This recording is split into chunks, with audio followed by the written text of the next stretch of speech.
Buenas tardes, hermanos, y bienvenidos a este pequeñito canal llamado César para Jesucristo. Bendito sea Dios, estamos una vez más con el hermano Mauricio Ozaeta desde Bogotá, Colombia. ¿Cómo estás, hermano? Hola, muy buenas noches, César. Es para mí muy agradable siempre charlar contigo, pero sobre todo anunciar el Evangelio, defender la verdad, defender a Jesucristo y trabajar en la viña del Señor. Amén, hermano.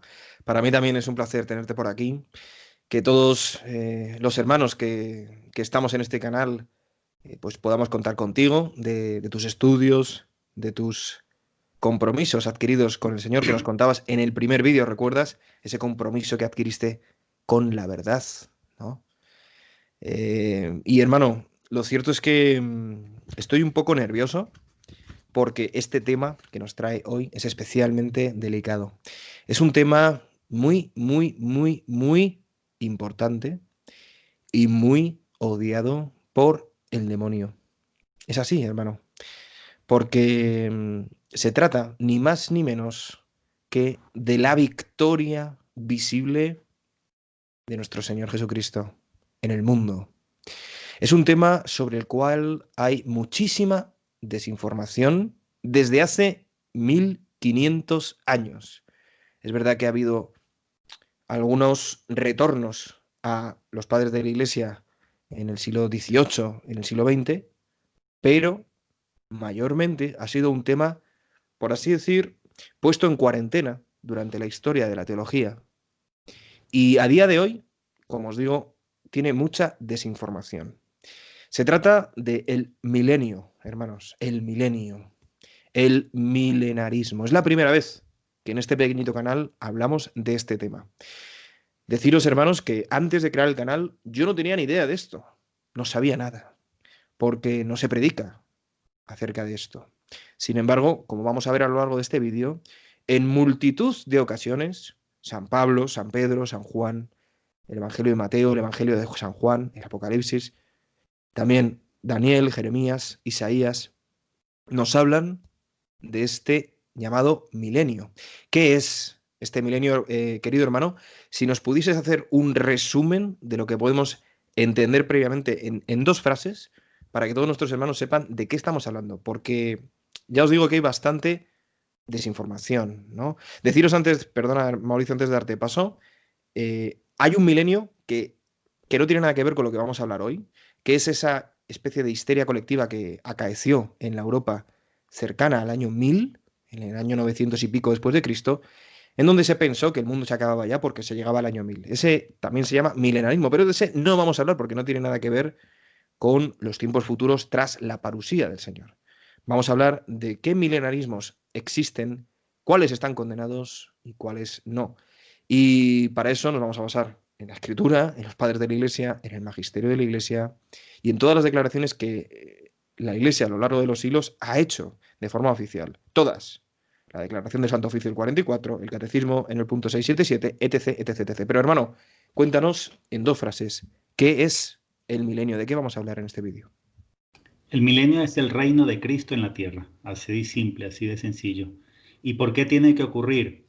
Porque si no hubiese un reinado de Cristo en la tierra, tendríamos que llegar a una conclusión terrible, César, horrorosa. Y es decir, que cuando el demonio convenció a nuestros primeros padres a que cometieran el pecado original y fueron expulsados del paraíso terrenal, se dañó no solamente el hombre en sí mismo, porque entra la muerte, sino que se dañó el plan de Dios, ¿no? Se dañó el paraíso terrenal.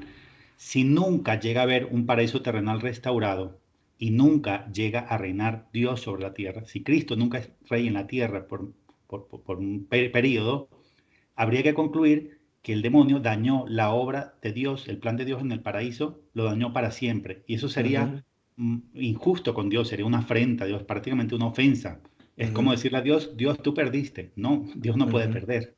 Es ujú, decir, el reino es necesario para que Dios le demuestre a Satanás que aunque la obra la afectó, no quedó como el definitivo vencedor. Para que Dios quede como vencedor sobre la tierra, tiene que reinar sobre la tierra.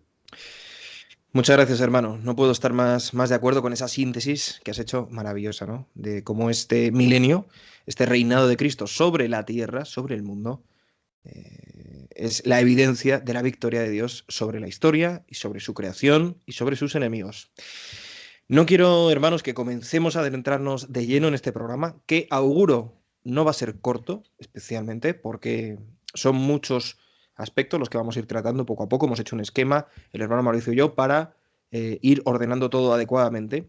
Pero no quiero que entremos sin que miréis, por favor, la descripción de este vídeo, en el que os he puesto dos enlaces a dos documentos que considero absolutamente fundamentales para comprender de qué estamos hablando. Si no tenéis tiempo de ver el vídeo, preferís leer, o al contrario, si preferís ver el vídeo, pero también tener algo en papel sobre el tema, pues sabed que os he dejado dos documentos. Uno que explica de manera maravillosa, de Antonio José Sánchez Sáez, de la web Como Vara de Almendro, qué es el milenarismo católico, patrístico, espiritual o prístino. Esos cuatro nombres tiene. Uno de los dos que no está condenado. El otro que no está condenado es el llamado alegórico, propuesto por San Jerónimo y San Agustín. Porque es un recorrido maravilloso, histórico, teológico, bíblico, de en qué consiste esto del milenio. Y luego también os he puesto otro segundo documento muy importante también, que es uno llamado el antimilenarismo, su origen. Porque, hermanos, hoy en día, lo sabemos, no pocos católicos, cuando oyen hablar de milenarismo, se extrañan, ¿no? Y se les hace cuesta arriba, lo rechazan automáticamente o, al contrario, se esfuerzan mucho por contraargumentarlo, ¿no? Y es legítimo el pensar en la Iglesia. Siempre os lo digo, hermanos, la Iglesia, nosotros, miembros de la Iglesia, no tenemos miedo a pensar, no tenemos miedo a leer. Es muy importante que leamos. Ora, lege et labora, decía San Benito. Ora, lege et labora. Reza, lee y trabaja. Nos tenemos que formar, hermanos. Y para formarnos hay que leer, hay que dedicar tiempo al día a leer. Por eso os dejo siempre en muchos vídeos documentos para que leáis, para que no solamente os fiéis de lo que yo os diga, sino que vayáis a las fuentes, ¿no? Y estoy recordando la frase famosísima de Pablo: juzgadlo todo y quedaos con lo bueno. Juzgadlo todo y quedaos con lo bueno. Tanto de filosofía, tanto incluso de otras religiones, la Iglesia siempre ha abogado por estudiarlo todo y quedarse con lo bueno. ¿Por qué os hago toda esta introducción en la que no me cuesta, como veis, enrollarme por las persianas, como las persianas? Porque de verdad, hermanos, este tema es muy delicado. Hay mucha desinformación. Pero antes de que empecemos, quiero que sepáis que este tema es la razón principal por la cual yo vivo muy feliz, muy esperanzado, muy alegre, muy en paz todos los momentos que el Señor me permite, pese a conocer la gravedad en la que estamos viviendo.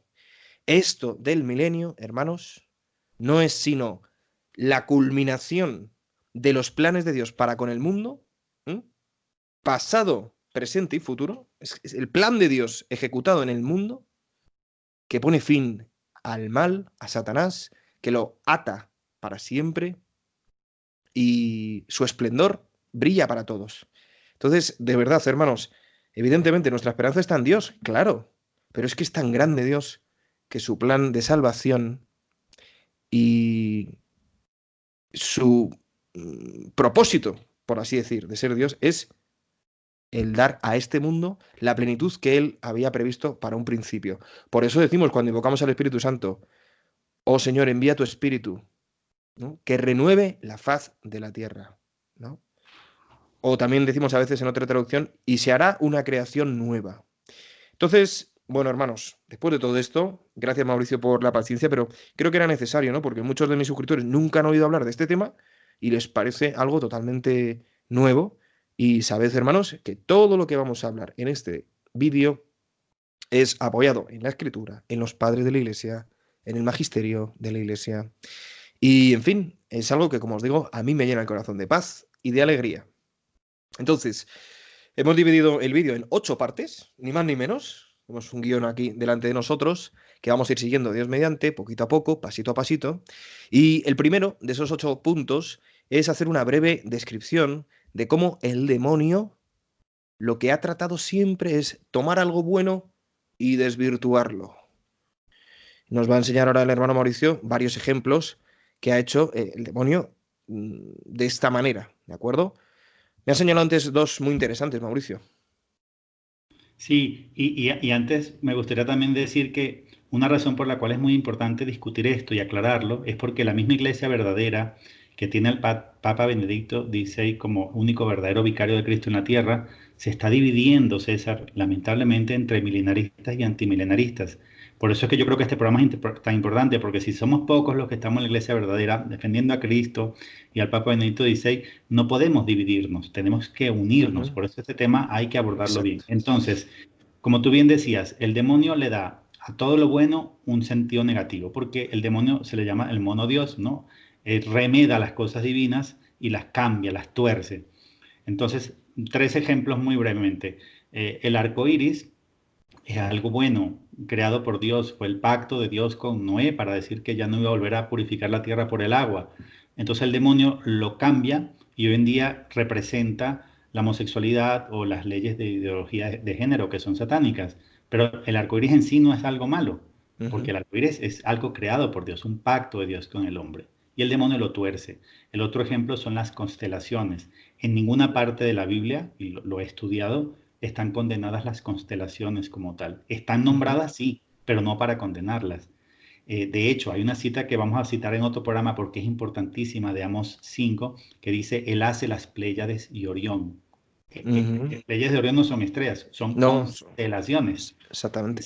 Y Dios no puede hacer cosas malas. Lo que pasa es que el demonio toma las constelaciones y las convierte en astrología, en adivinación y hechicería, que sí son cosas condenadas en la Biblia. O sea, la Biblia sí condena adivinación, hechicería, astrología.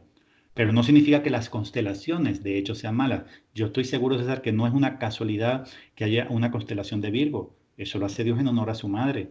O Ujú. la de Tauro, perdón, la de Leo, refiriéndose al león de la tribu de Judá, Jesucristo, o la de Ujú. Acuario, que es el Espíritu Santo derramando ríos de agua viva. Las constelaciones no es algo malo. El demonio las toma, las tergiversa y les da una connotación negativa en la adivinación. El Ujú. tercer ejemplo es el apocalipsis. A veces me han dicho apocalíptico, como si fuera algo, una connotación negativa, ¿no? Como si fuera cataclístico, anunciador de desastres. No, apocalipsis significa revelación. La primera palabra del apocalipsis dice así, revelación de Jesucristo se la concede Dios para manifestar a sus siervos lo que ha de suceder pronto. Entonces, cuando me dicen apocalíptico, yo lo siento como si me dijeran revelacionista. ¿Qué resume esa revelación? El rescate de Dios. Ujú. Así Ujú. como hubo un rescate en Egipto con la Pascua, que los judíos esperaban porque así fueron liberados del faraón y de Egipto, el Apocalipsis es esperanza porque es la nueva Pascua. Es decir, Jesús viene a completar la redención y a liberarnos. Entonces el Apocalipsis es esperanza para el cristiano. Entonces pongo estos tres ejemplos para ver cómo el demonio agarra una cosa que es buena y la tuerce y le da un sentido negativo. Eso fue lo que ocurrió con el milenio. El milenio es el triunfo de Dios sobre la tierra, el reino de Dios sobre la tierra. Y el demonio le tiene tanta rabia que lo tuerce y ahora la gente habla del milenio, ya menciona el milenio, ya arruga la cara, ¿no? Y ya comienza a Ujú. ver connotaciones negativas. Eso es una victoria de Satanás. No le dejemos triunfar con Así ese es. aspecto. Así es, bueno, deciros, hermanos, para vuestra tranquilidad, que el estado de la cuestión actualmente, es decir, doctrinalmente, la Iglesia no condena, y lo vamos a ver ahora estrictamente, no condena ni el mineralismo espiritual ni el mineralismo alegórico. Incluso el mineralismo mitigado, lo único que dice es que su enseñanza no se puede hacer con seguridad, debido a toda esta desinformación que se ha ido fraguando durante 1500 años, ¿no? Pero sí condena otros mineralismos, como iremos viendo a lo largo del programa, pero lo quiero decir ya desde ya para que lo sepáis. Condena el mineralismo llamado carnal, también el mineralismo judaizante. Entonces, hermanos, no cabe, al hilo de lo que decías, hermano, de la iglesia remanente, ¿no? Los que tenemos a Benito por papa, no cabe ser antimilenarista. No cabe. ¿Por qué? Porque la iglesia no lo es. Lo que sí que cabe es que unos, en su libertad de su discernimiento, sostengan el mineralismo espiritual patrístico católico o prístino, que ese es uno, o el mineralismo alegórico, metafórico de San Agustín y San Jerónimo. Eso sí cabe, esa libertad, porque la Iglesia no se ha pronunciado estrictamente, dogmáticamente, sobre lo que ha de acaecer en el mundo tras la parusía. No lo ha hecho. No lo ha hecho, hermanos. Las únicas fuentes que a día de hoy el católico tiene para saber qué va a pasar en el mundo tras la parusía son la escritura y los escritos de los padres de la Iglesia. Y eso es lo que vamos a analizar en este vídeo, hermanos. Por eso, de verdad, os llamo de todo corazón, por favor, a echar un vistazo a estos documentos que os dejo en la descripción, a que sigáis con nosotros en el vídeo para ir desgranando mucho este tema, que de verdad es muy delicado, pero precisamente como es tan delicado es muy importante. Las cosas más delicadas siempre son las más importantes. Tenemos que hilar muy fino y lo vamos a hacer el hermano Mauricio y yo con la ayuda de Dios. Efectivamente, el demonio siempre tergiversa los planes de Dios, ¿no? De hecho, estoy viendo últimamente muchos vídeos de Alberto Bárcena, que es un español, un profesor de aquí de Madrid, que sabe muchísimo de masonería, ¿no? Y dice que en uno de los grados, en el grado 29, tienen que elegir entre la cruz de la muerte y la destrucción, que es la cruz de Cristo para ellos, y la cruz de la luz y de la vida. Y para eso tienen que poner el brazo derecho sobre el izquierdo en forma de aspa en el pecho, ¿eh? Como tiene el pectoral Bergoglio, ¿vale? De esa manera. Entonces, fíjate, otro ejemplo de cómo el demonio toma la cruz de Cristo, ¿eh? Y emula otra cruz que la hace llamar de luz y de vida, y en cambio la de Cristo la llama de muerte y destrucción, ¿no? Y tienen que pisarla, primero con el pie izquierdo, luego con el derecho, en fin, una parafernalia totalmente deleznable y horrorosa, ¿no? Pero es otro ejemplo, y por supuesto, el demonio se sabe la escritura perfectamente, es capaz de con cualquier versículo, ¿no? Atacarte, ¿no?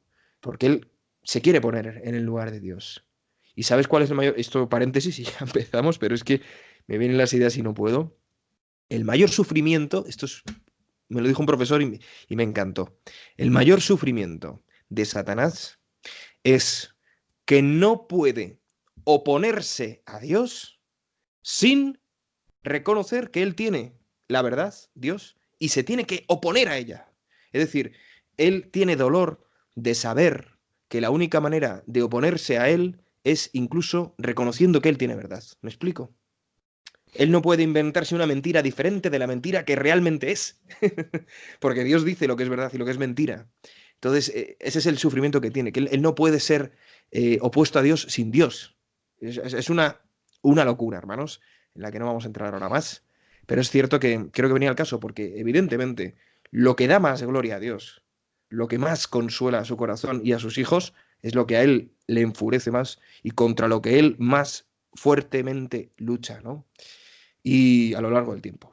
Entonces, bueno, dicho todo lo cual, hermanos, deciros que en el segundo punto nos va a comentar el hermano Mauricio algo muy importante, que es la llamada regla de oro de San Agustín, que luego retomaría el Papa Pío XII a la hora de interpretar, de hacer exégesis bíblica. ¿De qué se trata eso, hermano Mauricio, que es tan importante? Sí, la regla de oro principalmente, la que voy a citar textualmente es la de Santo Tomás de Aquino. Está en su Suma Teológica, volumen 1, capítulo 1, y está también César referida en el Catecismo de la Iglesia Católica en el numeral 116. Ujú. Y dice así la regla de Santo Tomás de Aquino: Omnes sensus sacra scripturae fundetur super literalem. Significa que todos los sentidos de la Sagrada Escritura se fundamentan sobre el sentido literal. La Biblia es literal, César, y eso es muy importante entenderlo, porque si la Biblia no fuera literal, no serviría para nada. ¿Por qué no serviría? Porque si cada quien pudiera interpretar la Biblia a su manera, con lo que se le venga a la mente, entonces la Biblia no diría nada concreto. ¿Me explico? Claro. Esto lo recoge también muy bien una encíclica de Pío XII que se llama Divino Aflante Spiritu. Ujú, Él lo titula La primacía del sentido literal. Y ujú. dice así un fragmento: es la hermenéutica basada en el sentido literal del texto, no en un supuesto sentido espiritual o alegórico.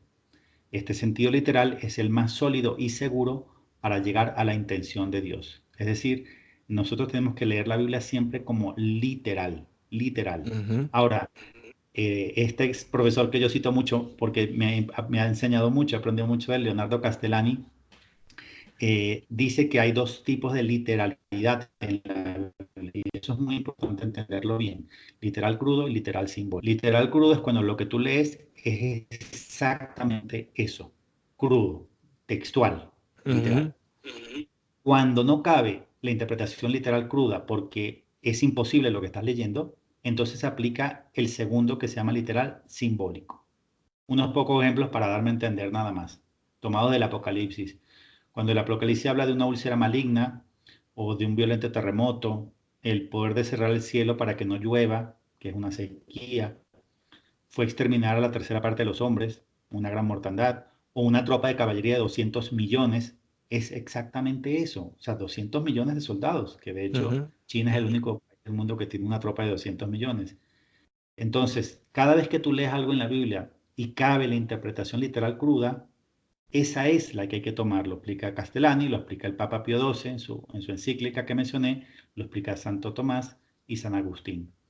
¿Cuándo aplica entonces el segundo tipo de literalidad, que es literal simbólico? Cuando la cruda no cabe. Voy a poner brevemente unos ejemplos. La bestia negra con 7 cabezas y 10 cuernos, al principio de Apocalipsis 13, pues no cabe. Quiero decir, no es factible, no hay tal animal, tal bestia con 7 cabezas y 10 cuernos. Entonces, como no cabe literal crudo por imposible, entonces aplica literal simbólico. Este simbolismo fue explicado, lo dijimos en otro programa, por la Virgen María y es la masonería. Las 7 cabezas son las 7 logias masónicas principales del mundo y las 10 cabezas son sus principales medios de comunicación. Entonces, aplica el simbólico solamente cuando no cabe el crudo, que es lo que ujú, explica la encíclica de Pío XII, lo llama la primacía del sentido literal. Entonces, ujú. ¿por qué convino explicar esto al principio de este programa, César? Porque lo que nos dicen los santos padres, estos santos teólogos, estos santos papas, estos exégetas maravillosos como Castellani, es que cuando literal crudo cabe, no puedes buscar otra interpretación alegórica o espiritual, no la puedes buscar, ¿no? Ujú, Entonces, cuando nosotros leemos en el Apocalipsis, la cita más importante de todas las que vamos a analizar hoy, son muchas, pero la más importante, de donde parte la discusión, es esta cita de Apocalipsis 24 que dice, revivieron y reinaron con Cristo 1000 años.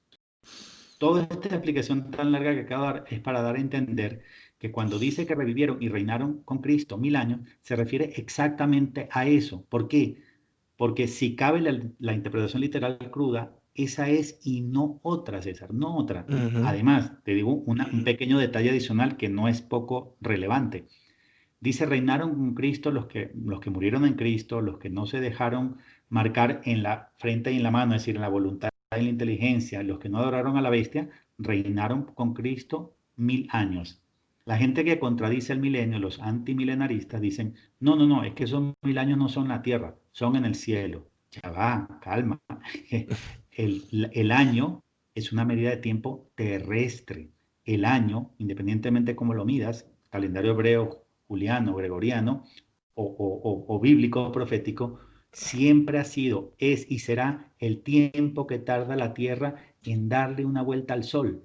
Entonces, no tiene sentido pensar que en el cielo se mide el tiempo en años. No, es que en el cielo no hay años, en el cielo es la eternidad. Y si hubiese alguna manera de medir el tiempo, no tiene nada que ver con la nuestra. Cuando dice que reinaron con Cristo en la tierra por 1000 años, se refiere literalmente a la tierra dándole 1000 vueltas alrededor del sol. Quiere Ujú. decir que aunque esa frase no dice en la tierra, solo dice reinaron con Cristo en la tierra 1000 años, ya está implícitamente que es sobre la tierra al decir 1000 años, porque 1000 años es, perdón, porque un año es un tiempo de medida de tiempo terrestre. Ujú. Sí, maravilloso, hermano. Como veis, lo que nos cuenta el hermano Mauricio, pues aludiendo a la Suma Teológica de Santo Tomás de Aquino y a esa encíclica del Papa Pío XII, llamada, lo tengo por Pío aquí, XII.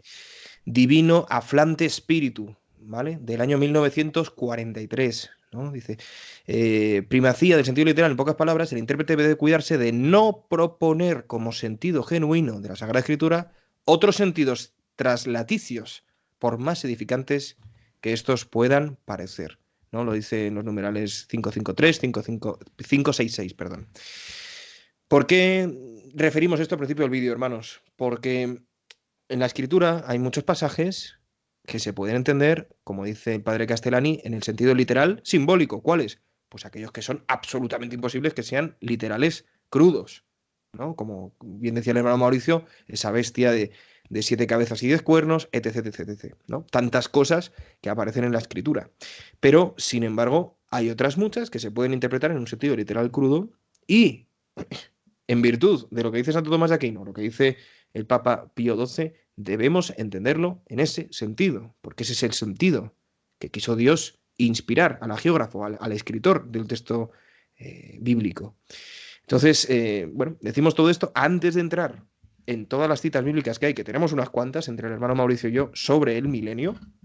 Vamos a pasar al tercer punto de este vídeo, que es analizar un poco cómo surgieron y cuáles fueron los milenarismos heréticos y condenados, sobre todo a partir del siglo V de nuestra era, en la Iglesia, y cómo aquellas condenas hizo que se confundiese el buen milenarismo, repito, llamado católico, patrístico, prístino o espiritual. Ese, que es el que no ha condenado a la Iglesia, que es el que podemos creer y vivir y esperar, es el que se confundió, y nos lo explicará el hermano Mauricio, o entre los dos, vamos, en ese siglo V con otros milenarismos que sí están condenados y con razón, porque eran realmente flagrantemente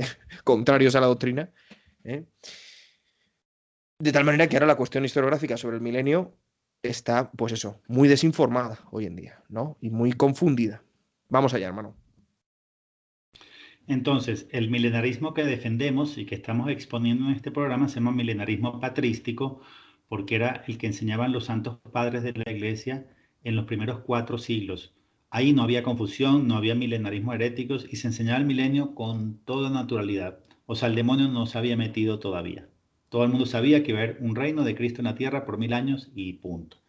Ahí puedo referir no solamente a San Juan de Evangelista, que fue el que habló de él en el Apocalipsis, sino también San Papías, obispo de Hierápolis y mártir, San Policarpo, obispo de Esmirna y mártir, San Ireneo de León, obispo de León y mártir, San Teófilo, obispo de Antioquia, obispo de Sardes, San Victorino, obispo de Panonia Superior y mártir, San Metodio, obispo de Olimpia y mártir, y San Ambrosio, obispo de Milán y doctor de la Iglesia.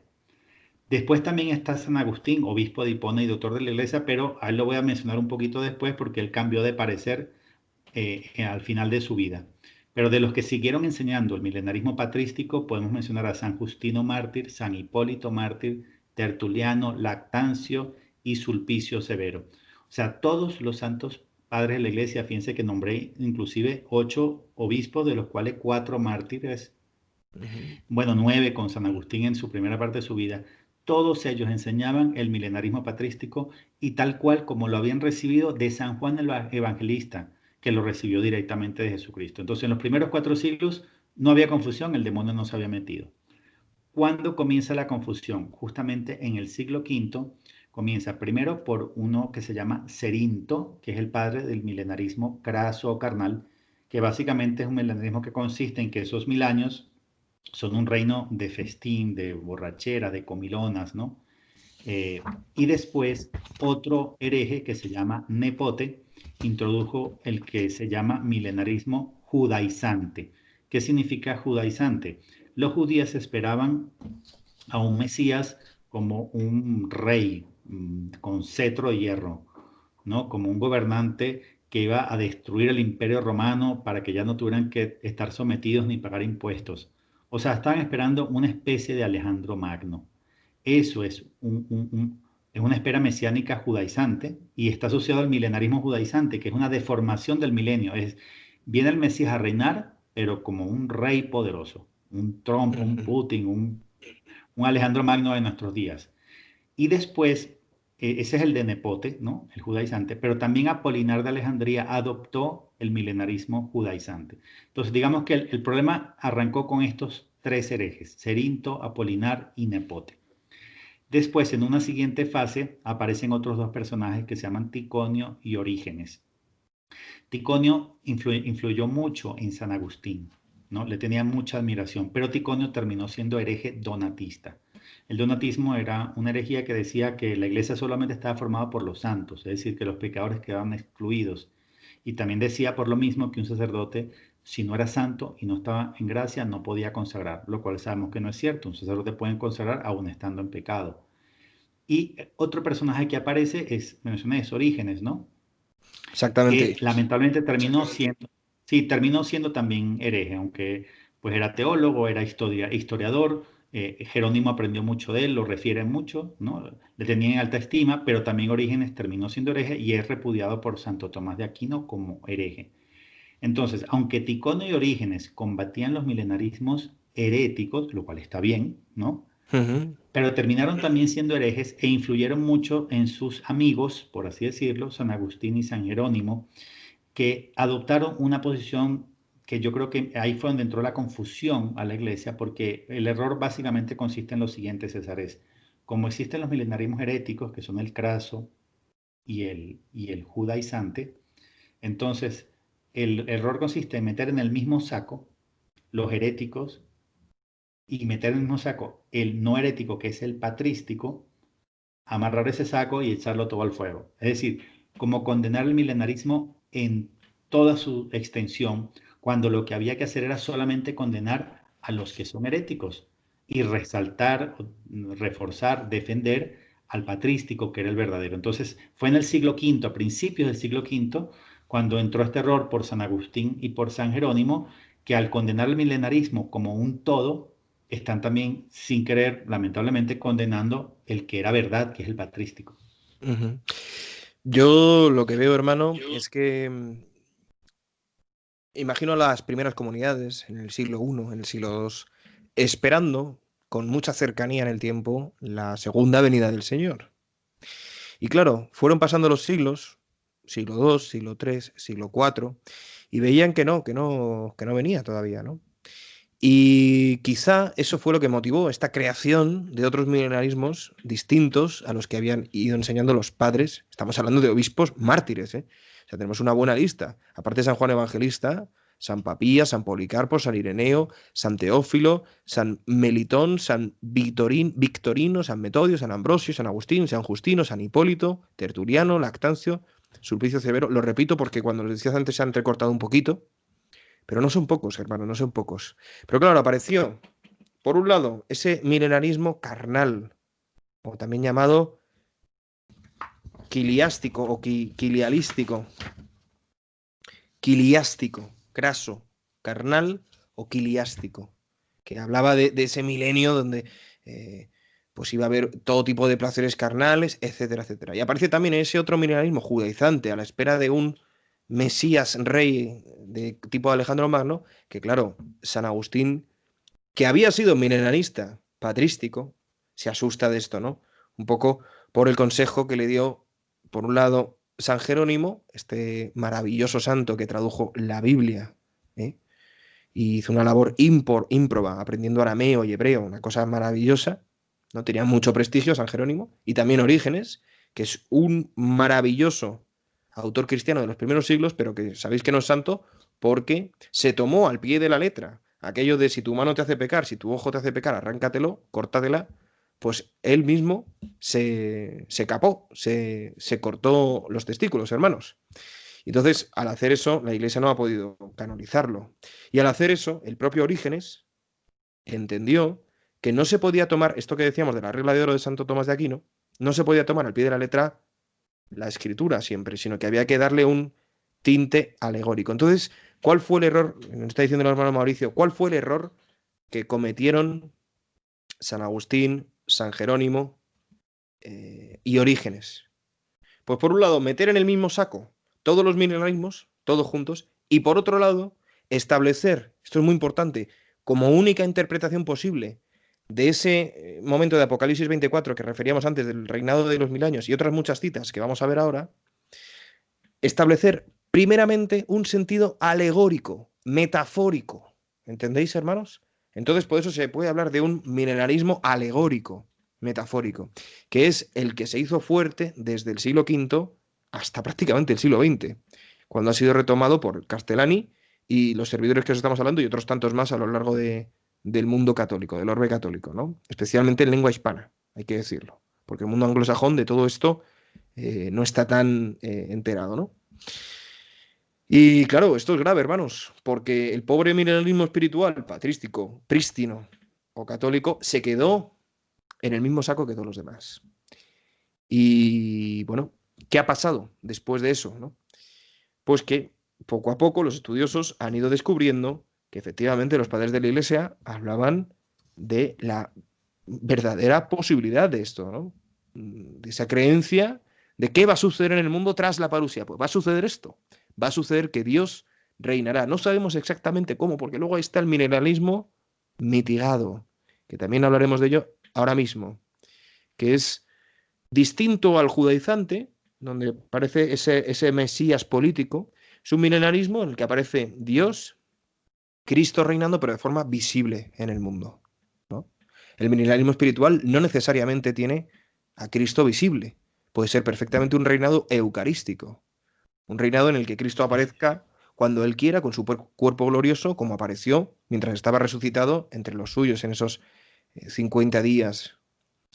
Entonces, vamos a ver ahora, en el punto 4, antes de entrar en el punto 5, que son todas las citas bíblicas que apoyan esta tesis, en la cual pues, el hermano Mauricio y yo nos sostenemos, ¿no?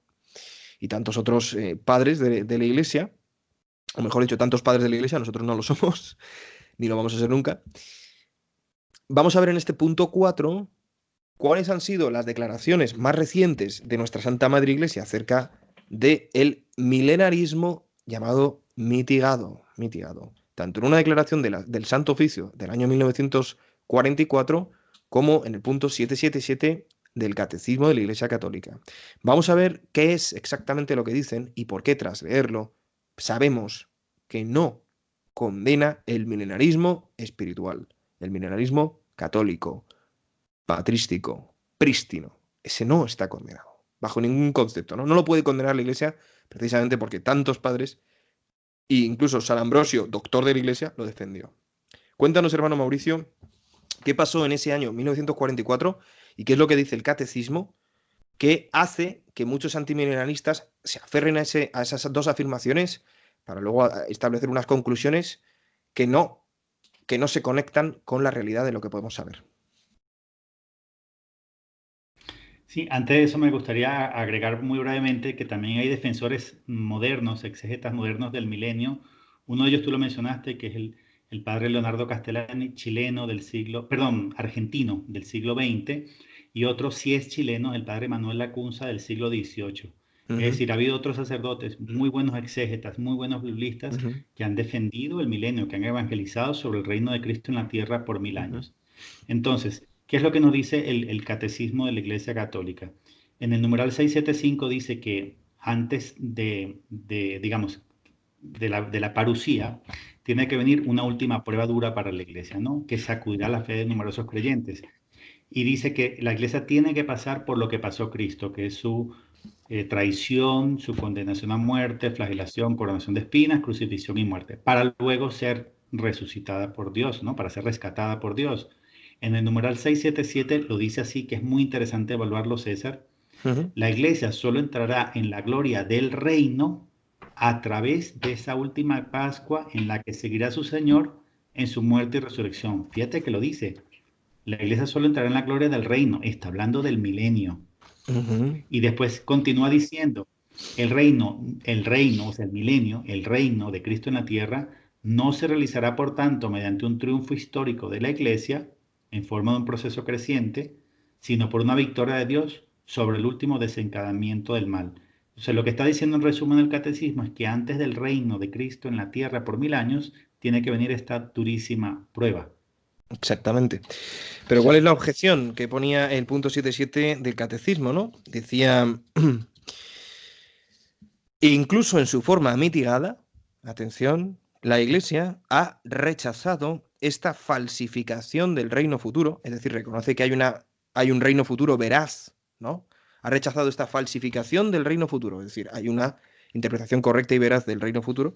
Incluso en forma mitigada, la Iglesia ha rechazado esta falsificación del reino futuro con el nombre de milenarismo, fíjate que no especifica cuál, sobre todo bajo la forma política de un mesianismo secularizado intrínsecamente perverso, condenando los errores presentados bajo un falso sentido místico de esta especie de falseada redención de los más humildes. Es decir, incluso en su forma mitigada, la Iglesia ha, ¿qué dice?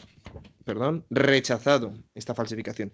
Y lo hace aludiendo al Detzinger, ese libro maravilloso, que me lo compré hace 2 meses, gracias a Dios, donde es un resumen de todo el magisterio de la Iglesia de 2000 años, y nos remite al Detzinger 38-39. ¿Y qué es lo que dice el Detzinger 38-39? Pues lo que dice es exactamente esa declaración del Santo Oficio del 13 de julio, me parece, ¿no? De 1944. Sabemos que no es una declaración de un papa, pero es del Santo Oficio. Es una declaración muy importante. ¿Y qué es lo que dice exactamente esa declaración, hermano? Dice, no puede enseñarse con seguridad que Cristo vendrá a reinar visiblemente en la tierra.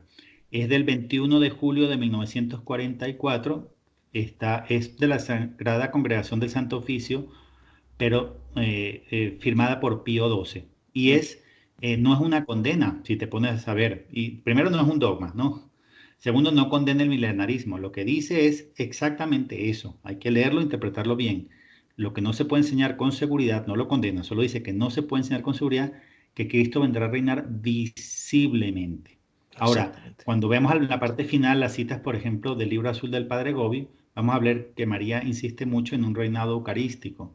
Es decir, aquí lo que está diciendo no es que está condenando el milenio, el milenarismo, no. Está condenando un tipo de milenio y ni siquiera lo está condenando.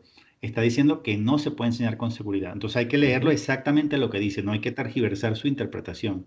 Exactamente, exactamente. De hecho, recapitulando, tenemos ese mineralismo carnal, craso o quilialístico, que es aquel que habla de placeres carnales. El mineralismo judaizante. Estos dos condenados por la Iglesia, firmemente. El judaizante, que es aquel que espera Ujú. ese mesías político.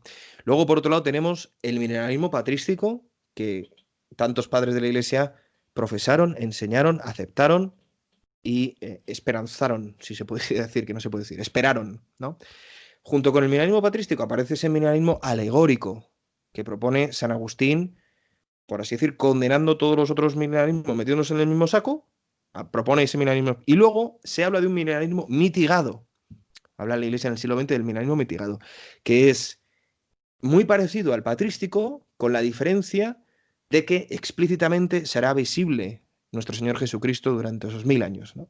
Sin embargo, el milenarismo espiritual, católico patrístico, no necesariamente. A veces. Luego lo veremos en el libro azul, que el Padre Gobi, la Virgen al Padre Gobi le habla de ese reinado eucarístico futuro, ¿no?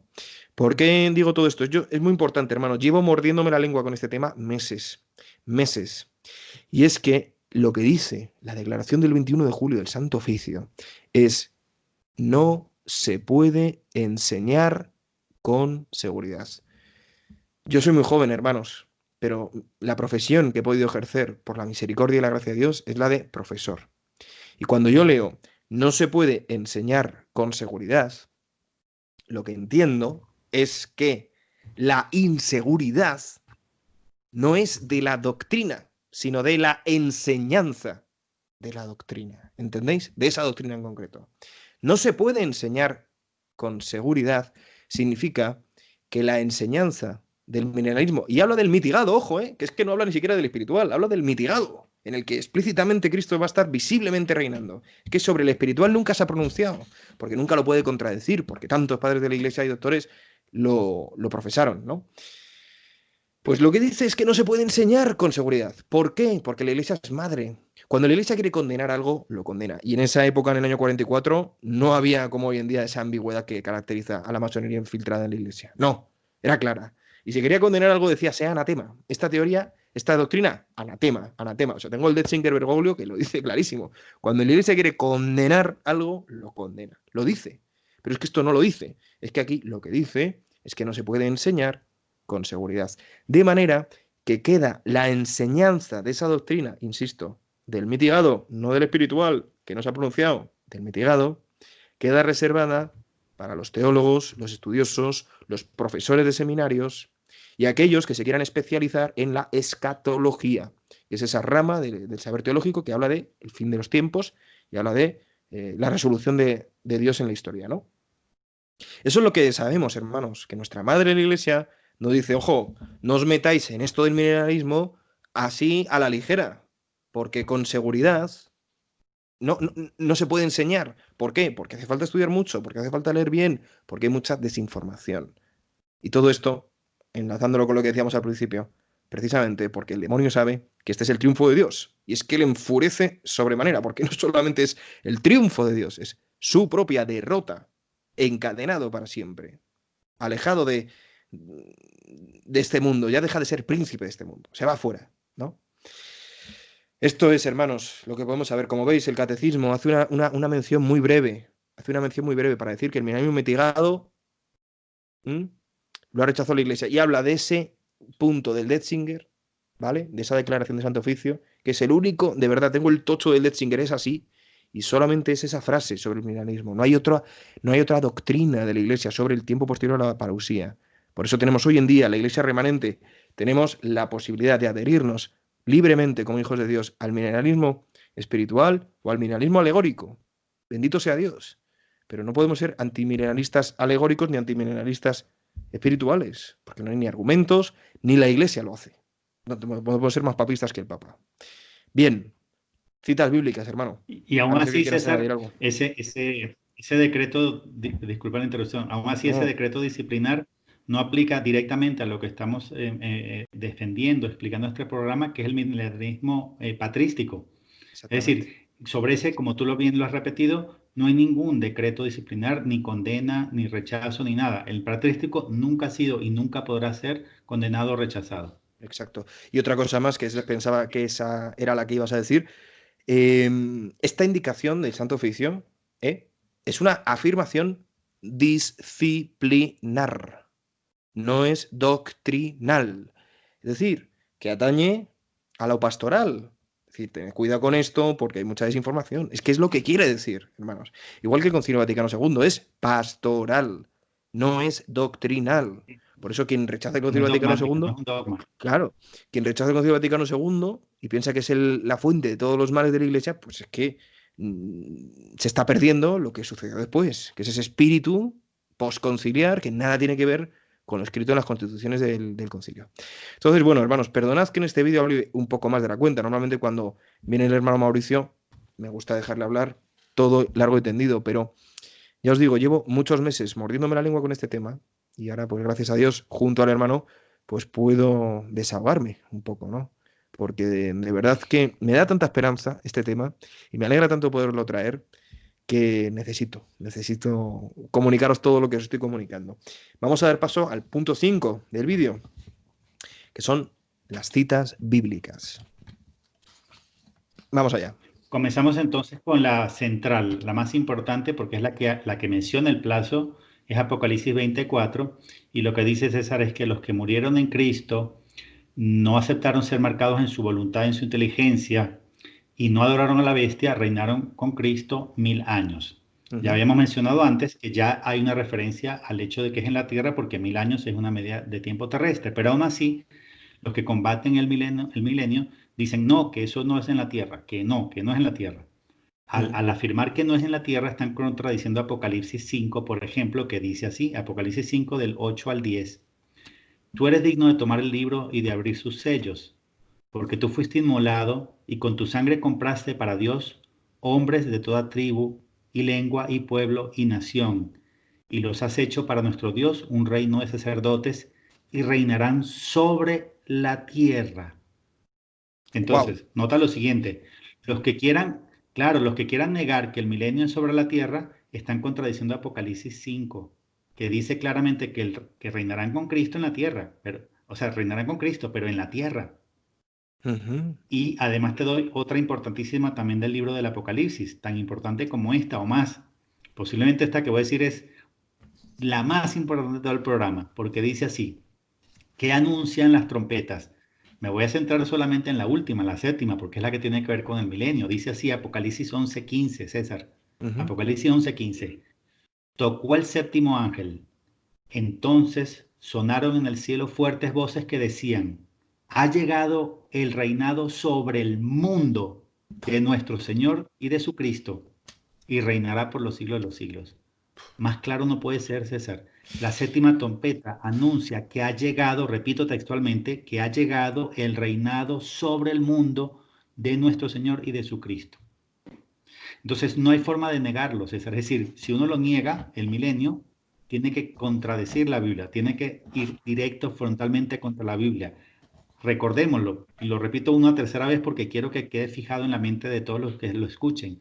La séptima trompeta, que es la última, anuncia que llegó el reinado de Cristo sobre el mundo.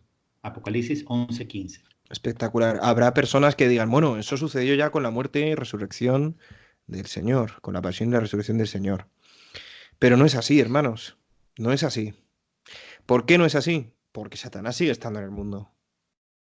Si no, que se lo pregunten al Padre Pío o al cura de Ars, ¿no? O a cualquiera de nosotros cuando nos vemos tentados. Es O a decir, cualquier exorcista. o a cualquier exorcista, o a cualquier masón, ¿eh? Que saben bien que sí, que tiene poder en el mundo, que todavía le permite el Señor. O a León XIII, cuando tuvo esa visión en la que el diablo le pedía 100 últimos años, ¿no? Que eso es muy interesante también, para hablarlo en otro vídeo, Dios mediante. El tema del humo de Satanás dentro de la iglesia, etcétera. Pero, hermanos, todavía no ha sido encadenado Satanás, no ha sido expulsado del mundo. Y hasta que no suceda eso, no vendrá el reino de Cristo en el mundo. En el mundo. ¿Tienes más citas de el reino de Cristo en la tierra? Yo tengo unas cuantas, hermano. Sí, ¿Mauricio? adelante.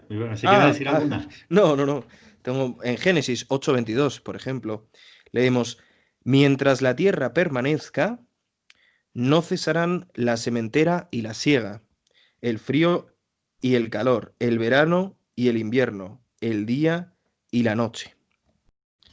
Bueno, no sé por qué está esta cita aquí, perdonadme, hermanos. No sé si tú la sabes interpretar. Mientras la tierra permanezca, no cesarán la sementera y la siega, el frío y el calor. Bueno, entiendo que durante el reinado de Dios en el mundo, seguirá haciendo frío, seguirá haciendo calor, seguirá siendo mundo. Seguirá siendo mundo, ¿no? Y seguirán existiendo las 4 estaciones. Exacto. Muy importante eso con Y el la tema Tierra de... nunca dejará ni de rotar ni de Exacto. trasladar. O sea que siempre seguirá el día y la noche, significa que la Tierra siempre gira sobre su eje y también siempre va a existir su giro alrededor del Sol. O sea, rotación y traslación nunca cesarán. Y las Ujú. estaciones tampoco, es decir, que la Tierra siempre mantendrá una inclinación de aproximadamente 23 grados. Así es, para que se respeten la tierra. Fijaos el Salmo 103, versículo 30. Él renovará la faz de la tierra, ¿no? Fijaos, por ejemplo, también en Isaías 66, 22. Porque como los cielos nuevos y la nueva tierra que yo hago permanecerán delante de mí, dice Yahvé, así permanecerá vuestra descendencia y vuestro nombre. Pero es que bastaría con ir a los evangelios. Es que nuestro Señor Jesucristo en los evangelios habla de esto tantas, tantas veces. Bienaventurados los mansos en Mateo 5:5. Bienaventurados los mansos, porque ellos heredarán la tierra. Lo dice el Señor. ¿Eh? Solo se Esa hereda cita lo es muy que... buena porque Sí, los que quieran contradecir el milenio, ¿cómo van a refutar esa bienaventuranza? claro. Heredarán la tierra y es un hecho porque Dios cumple todas sus promesas. Entonces los mansos, los santos que murieron pobres y sin nada, tienen que heredar la tierra. Es decir, un San Juan Bautista, una Madre Teresa de Calcuta, un Padre Pío, qué sé yo, cualquier santo mártir o cualquier santo pobre que haya muerto pobre, tiene que heredar la tierra. Y si ya se Ujú, murió, no podemos decir que Dios no va a cumplir su promesa. Tienen que heredar la tierra. No dice heredarán el cielo, dice heredarán la tierra. ujú. A mí me gusta mucho, César, dos citas que son, creo que cruciales de la carta a Sí, los Hebreos, que para mí son de las que mejor explican el reino de Cristo en la tierra por 1000 años. Si me lo permites, una de ellas por es supuesto. Hebreos 4, porque Hebreos 4, ¿qué es lo que explica? Que no fue Josué el que realmente les entregó la verdadera tierra prometida. O sea, es verdad, Josué les entregó Canaán como figura y sombra de la verdadera tierra prometida, que es la tierra entera, como lo decías en Isaías 66, renovada. Ujú, ¿Qué es lo que explica entonces Hebreos 4? Cuando en el Salmo 95 David dice, ojalá hoy no, si oís su voz, no endurezcáis vuestros corazones, ¿no? No vaya a ser que aplique la maldición esa que dice, no entrarán en mi descanso. Por eso subirá mi cólera, no entrarán a mi descanso. Lo que explica Hebreos 4 es que David en ese Salmo 95 no le habla al pasado, es decir, no le habla al pueblo que hace cientos de años habían entrado en la tierra prometida, que era Canaán en aquel momento. Hebreos 4 dice que el Salmo 95 de David le habla a generaciones futuras. Ujú, Está hablando de otro descanso. Mira cómo llama ujú. Hebreos 4 al milenio, al reino de Cristo en la tierra. Lo llama, dice, queda un descanso sabático para el pueblo de Dios. O sea, al Wow. milenio lo llama descanso sabático. Claro, es el verdadero sábado, porque el verdadero sábado no es el día de descanso de cada semana, ni Ujú. tampoco el año sabático, que es el séptimo año de descanso después de 6 años trabajando la tierra. No, el verdadero descanso sabático es el reino de Cristo en la tierra por 1000 años, según Hebreos 4. Es maravilloso leerlo. Es maravilloso.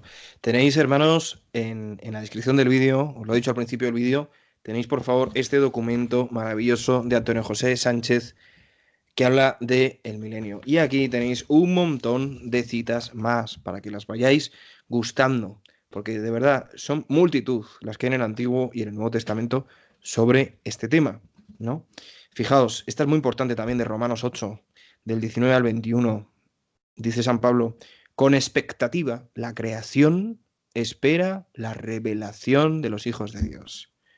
Pues ella fue sometida a la vanidad, no por su voluntad, sino por aquel que la sometió, en la esperanza de que la creación misma será liberada de servir a la corrupción para tener parte en la gloriosa libertad de los hijos de Dios. Está esperando la creación, ¿no? Yo de verdad me causa risa cuando habla Jorge Mario de el pecado contra la ecología, ¿no? Cuando los 10 mandamientos son contra Dios y contra el prójimo, porque cuando cuidando la relación con Dios y con el prójimo se cuida todo lo demás, ¿no? Y es que además, es que cielo y tierra pasarán, pero mis palabras no pasarán. Y el Señor va a renovarlo todo. Va a renovarlo todo. No hace falta que estemos centrados en la ecología, ¿no? Nota al pie de página, pero es que de verdad que es algo que me puede.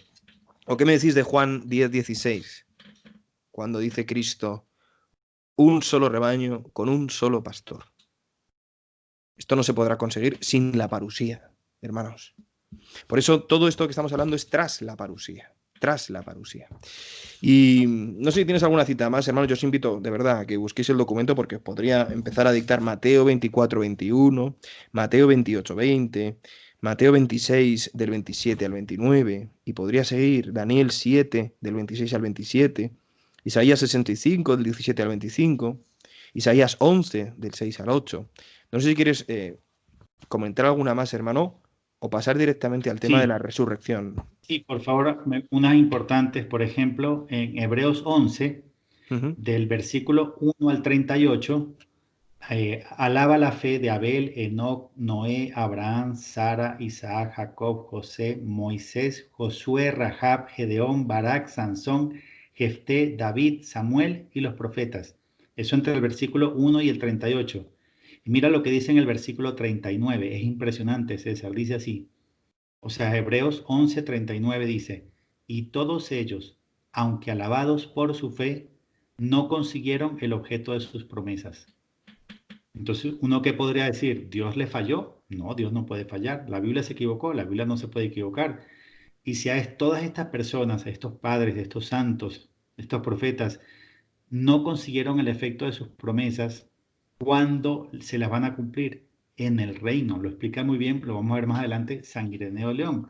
Si, por ejemplo, Dios le dijo a Abraham, mira con tus ojos lo que ves, todo lo que ves, hasta donde llega tu mirada, te lo daré a ti y a tu descendencia.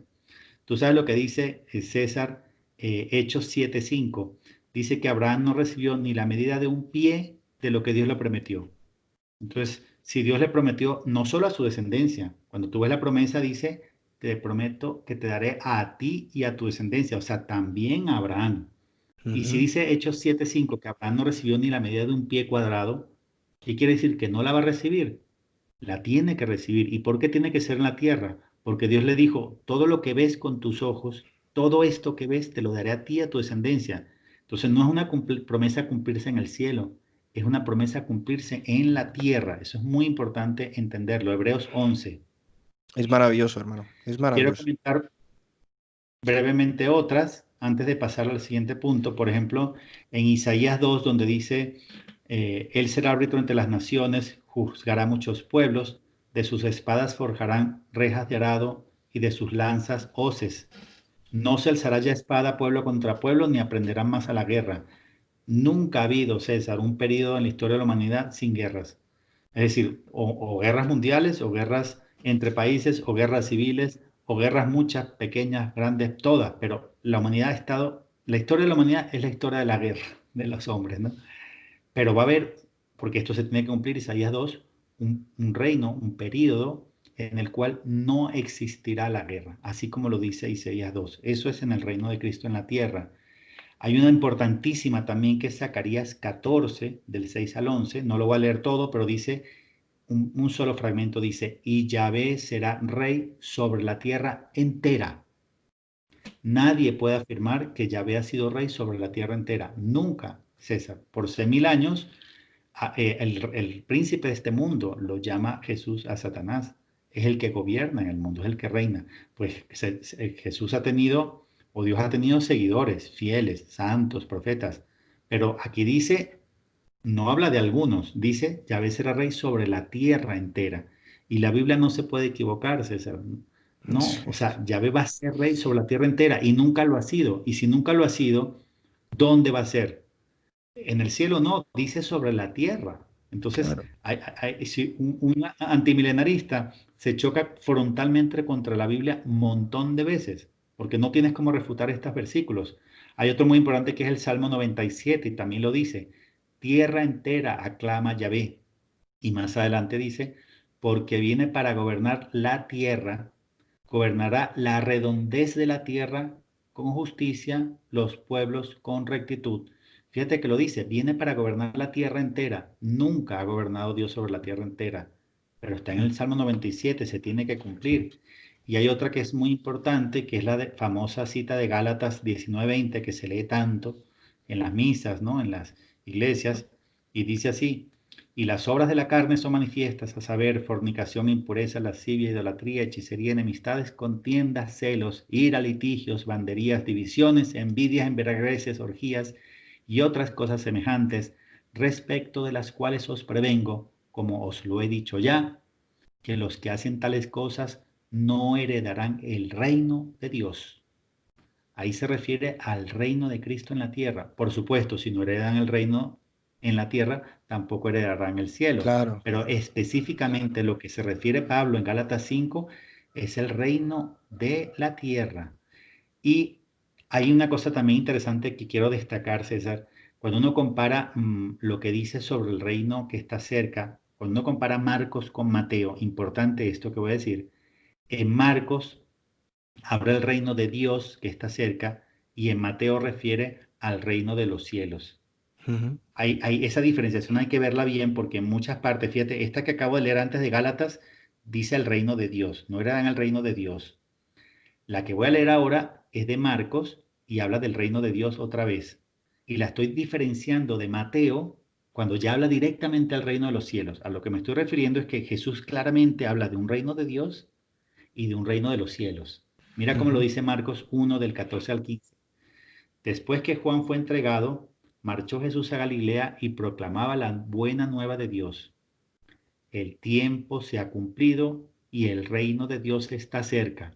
Convertíos y creed en la buena nueva. Ahí no se refiere al reino de los cielos, sino al milenio.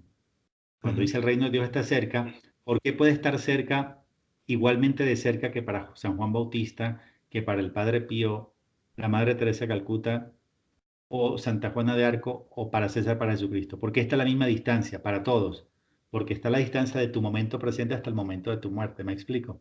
Es decir, nosotros no lo podemos ver como que cuando se murió un santo en el pasado, tiene que estar, por ejemplo, San Juan Bautista, tiene que estar 2000 años aburrido esperando para heredar el reino. No, eso lo pensamos así en nuestra mente humana porque como estamos atados al tiempo nosotros, lo vemos todo lineal, como si yo tuviera que estar esperando. No es así. Wow.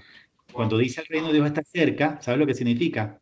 Que para cualquier persona que lo escuche, César, si vive en Dios, en la palabra y cumple los mandamientos, está a la distancia de tu momento presente al momento de tu muerte.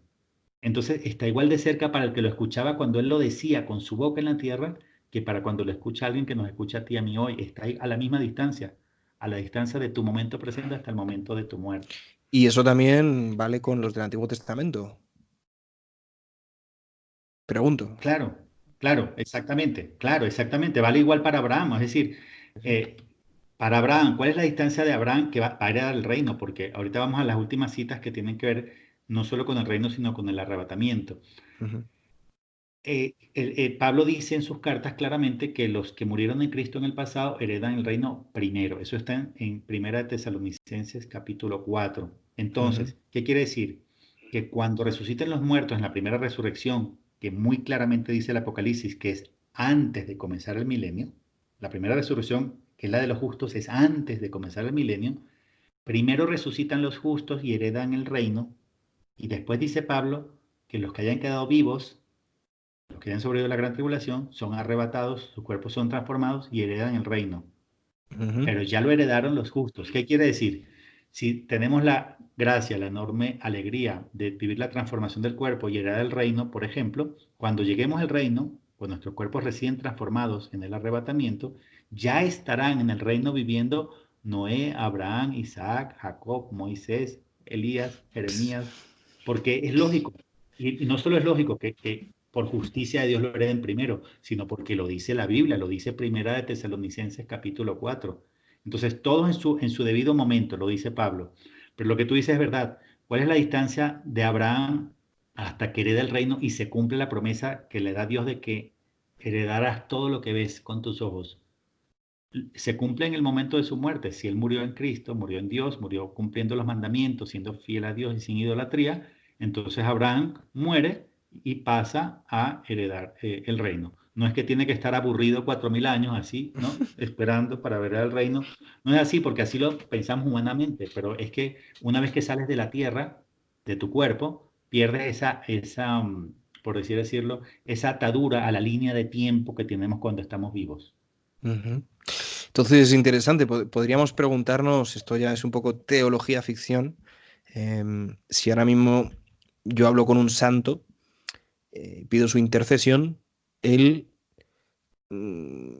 me está escuchando desde su cuerpo glorioso, porque no ha pasado tiempo desde su muerte a ese momento, ¿no? Porque sabemos que la doctrina de la Iglesia es que solamente Cristo y la Virgen María tienen cuerpo glorioso actualmente, ¿no? Pero qué curioso, Así ¿no? es. Porque en el momento, eh, inmediatamente después a la parusía, aparecen los justos, resucitan los justos, como vamos a ver en varias citas también bíblicas, que comentabas alguna hora, sobre esta primera resurrección, la resurrección de los justos. Luego tenemos la última al final de los tiempos, perdón, al fin del mundo, que es cuando resucita todas las almas purgantes también. Y las condenadas, ojo, porque los condenados también resucitan con cuerpo. Es curioso, ¿eh? Y padecen en su cuerpo y en su alma los tormentos del infierno. Dios nos libre. Pero se me viene esa pregunta, hermano Mauricio, se me viene, ¿no? ¿Desde dónde me está escuchando cualquier santo que no sea ni la Virgen ni Cristo, que no tiene el cuerpo glorioso? Claro, será un tiempo para ellos menor a 4000 años para Abraham, será a lo mejor un instante todo que lo reciben, es decir, misterios de Dios, ¿no? De la eternidad. ¿Cómo te lo planteas eso? ¿Alguna vez lo has pensado? Claro, no sabemos exactamente cómo es, porque como nosotros estamos atados a la línea de tiempo y a nuestro cuerpo presente, estamos presos de una realidad presente, no entendemos qué ha pasado con los que han muerto. Pero lo que Ujú, tú dices es muy cierto, si tú oras a un santo y le pides intercesión, le pides ayuda y él te ayuda, él va a heredar el reino con su cuerpo glorioso y tú lo bonito, César, es que vas a poder ir a darle las gracias, vas a poder darle un abrazo porque te ayudó algún día que le pediste algún favor o alguna ayuda. Yo a veces digo un poco en broma, pero es en serio, o sea, lo digo en broma no porque no sea cierto, sino que yo quisiera ir un día con mis hijos en la tierra renovada a conocer, por ejemplo, a Abraham, ¿no? Y para presentárselo a mis hijos, a mis nietos. Tal vez no lo reconozca porque como no va a estar anciano y con la barba larga como lo imaginamos, porque tendrá un cuerpo glorificado posiblemente de 30 a 33 años, como dicen algunas profecías privadas, no lo sé. Entonces no necesariamente lo vamos a ver con el aspecto que lo imaginamos, pero de que lo vamos a poder ir a ver, lo vamos a poder ir a ver, César. Eso es maravilloso pensarlo porque es así. Y de hecho, este segmento quería terminarlo con esas citas justamente.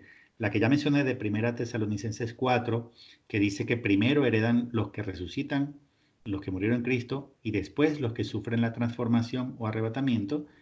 La otra es Primera de Corintios 15, que también habla del arrebatamiento y dice eso: en un instante, al sonar la trompeta, nuestros cuerpos son arrebatados y transformados de mortal a inmortal, de mortal a glorificado, etcétera. Y está hablando de ese momento al final de la gran tribulación donde se vive el arrebatamiento. Ujú. Y la última que quería mencionar es la segunda de Pedro 3:8, que es la que establece que al final, ¿no?, de este periodo, ¿no?, tiene que ser renovada la tierra por el fuego. Y dice: esforcémonos pues, ¿no? Porque si Ujú. todo lo que está en la tierra va a ser consumido por el fuego, entonces ¿para qué trabajar en vano? ¿Para qué esforzarnos en lo material si en unos pocos años, César, todo va a ser renovado, consumido, transformado por el fuego? Y de hecho Así esa es la es, razón en parte del así es. arrebatamiento, César, porque si la tierra, como lo dice segunda de Pedro capítulo 3, va a ser consumida, transformada, renovada enteramente por el fuego, si los que sobrevivieron a la gran tribulación no fueran arrebatados, entonces morirían todos. Tienen que ser arrebatados, transformados sus cuerpos mientras la tierra se reforma, y una vez renovada la tierra, la heredan los justos, los que murieron en Cristo, y después la heredan los que tengan el cuerpo transformado. A mí me gusta más el término arrebatamiento porque es bíblico. Así dice Pablo: seremos arrebatados, como también lo fue arrebatado Elías. En la Biblia no aparece con el nombre de rapto, como lo llaman muchos hermanos separados. Y tampoco me gusta la palabra rapto porque en la connotación, según la Real Academia Española, tiene una connotación un poco negativa, en el sentido de que normalmente el rapto es en contra de tu voluntad, por dinero o por temas sexuales. En cambio, el arrebatamiento, ¿cómo va a ser en contra de la voluntad de uno si lo que te están es levantando, elevando, salvando? Entonces, me gusta más arrebatamiento porque no es en contra de la voluntad, es algo deseado, y porque es bíblico. Arrebatado es la palabra que aparece en la Biblia. Sí, esto me lo comentaron en el último vídeo que subimos, hermano.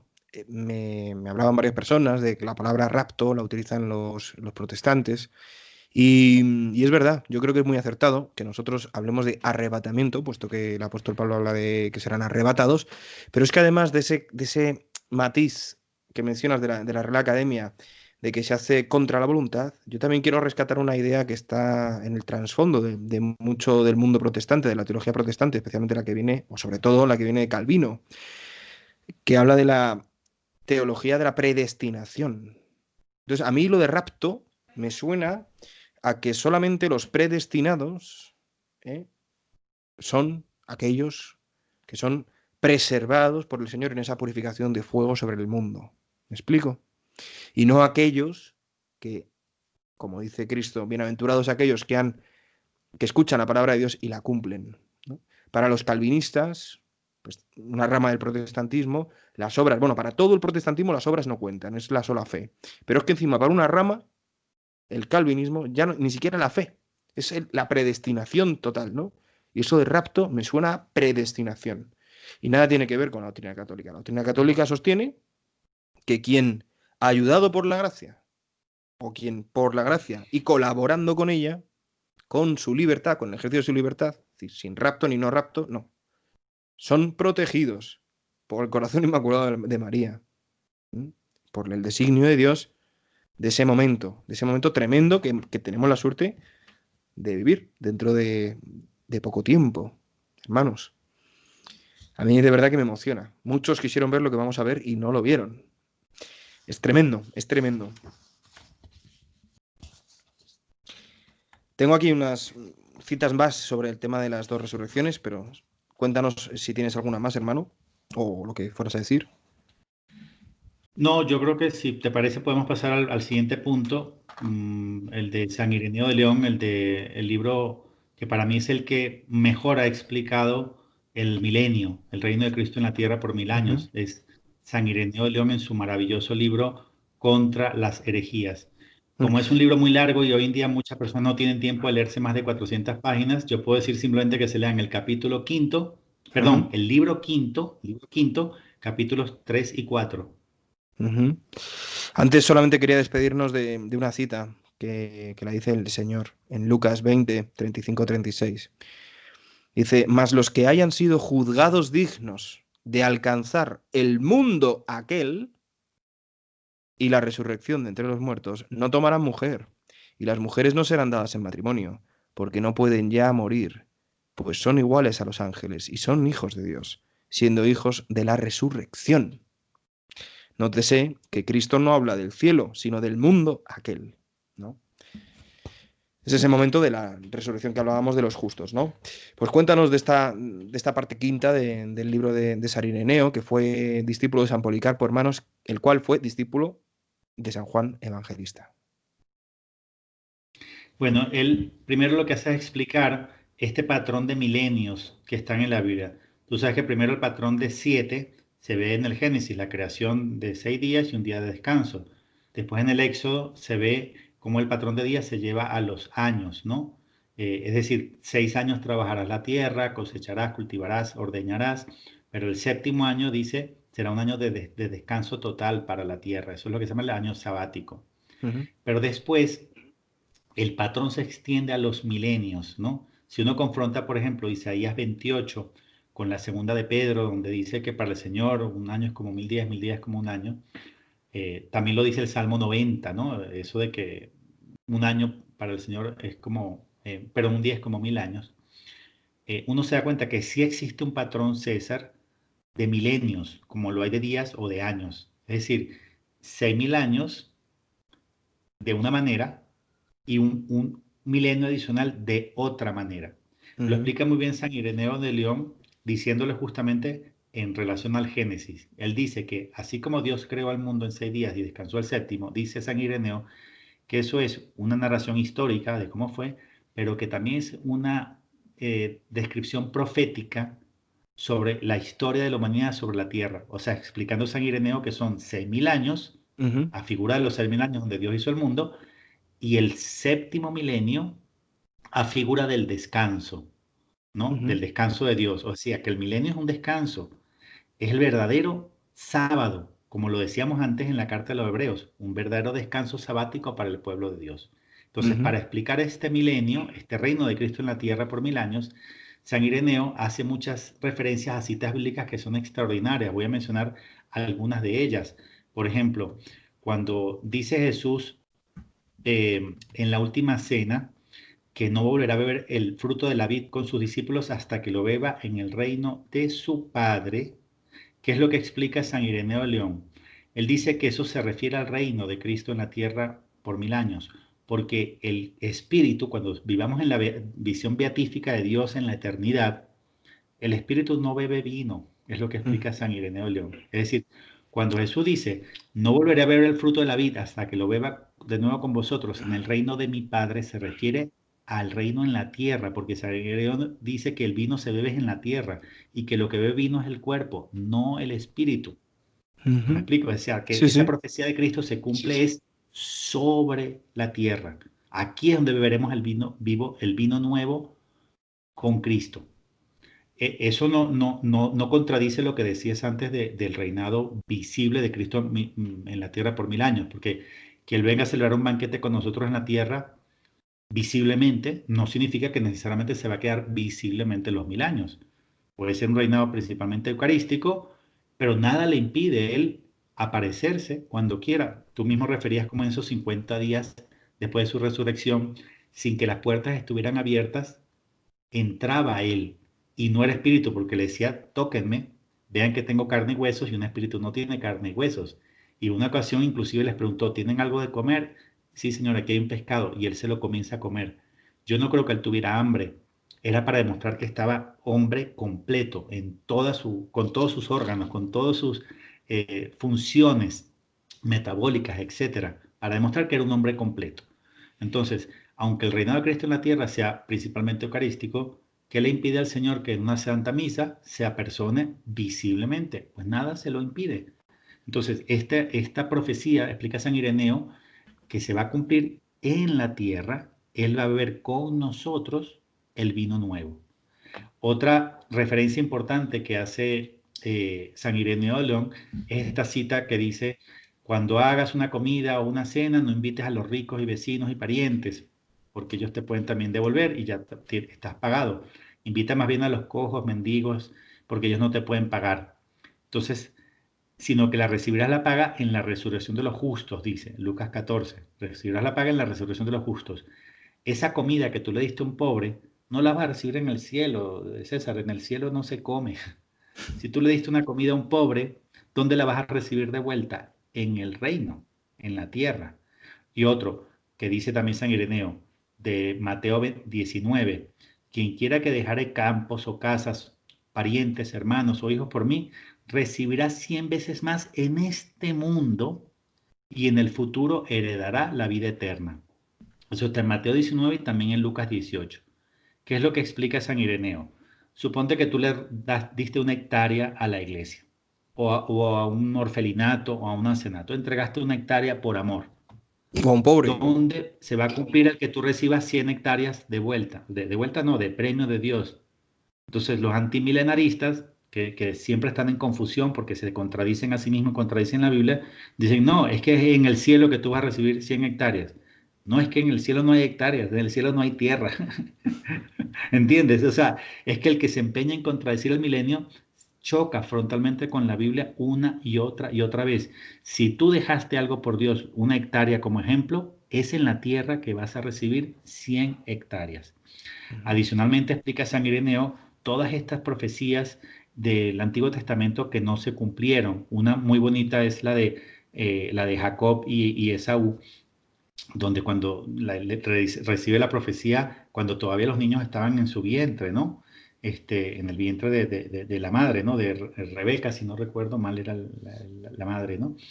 Dice que el Señor te dé rocío del cielo, mucho trigo y vino de la tierra fértil, que las naciones te sirvan y los príncipes te adoren, y sé para tu hermano un señor, o sea, él va a ser señor de Esaú, y te veneren los hijos de tu padre. Explica San Ireneo que ninguna de esas promesas hechas a Jacob se cumplieron, ninguna. Más bien explica que fue siempre todo al revés. Esa prosperidad no la tuvo, por hambre se tuvo que ir a Egipto. Su hermano nunca se postró en vida ante él. Es al revés. Cuando él regresó de servir a su tío Labán para que no lo matase Esaú por haberle robado la primogenitura, se postra ante su hermano, le pide perdón de rodillas y le regala parte de su hacienda para que no lo matase, César. Es decir, lo que explica San Ireneo es que nunca se postró Esaú ante Jacob, nunca, pero tiene que ocurrir porque es una promesa, Tiene es que una ocurrir. profecía. Entonces lo que Claro. explica San Ireneo es que esa profecía hecha a Jacob, como todas las otras profecías o promesas hechas en la Biblia que no se han cumplido, tienen su cumplimiento en el tiempo del reino. No voy a dar más citas de San Ireneo para no alargarlo más, pero sí sugiero que lean del libro quinto, 2 capítulos nada más, el 3 y el 4, porque es el santo que mejor ha explicado el reino de Cristo en la tierra por 1000 años. Bendito sea Dios. Pues ya sabéis, hermanos, se puede encontrar la obra, se llama Adversus Aereses y significa contra las herejías, no contra los herejes, que es lo que pide el cuerpo siempre traducir, ¿no? Porque la iglesia nunca va contra las personas, siempre va contra los errores, no contra los que yerran. Este santo, efectivamente, padre de la iglesia, muy importante, que consolidó la iglesia en el siglo II, muchísimo, muchísimo, muchísimo, pues, como dice el hermano Mauricio, habló mucho sobre el milenio. Por eso os recomiendo pues ese capítulo 3, ese capítulo 4, como dice el hermano, para que le echéis un vistazo a los que podáis. Y nos quedan dos puntos en este vídeo, hermanos, que ya llevamos 1 hora y 23 minutos, parece mentira. Y son 2 puntos que me encantan para concluir. Primero, sobre el libro azul del Padre Gobi, porque evidentemente la Virgen habla sobre esto. Y el octavo punto lo veremos después de este punto, pero es como la guinda del pastel, es el colofón.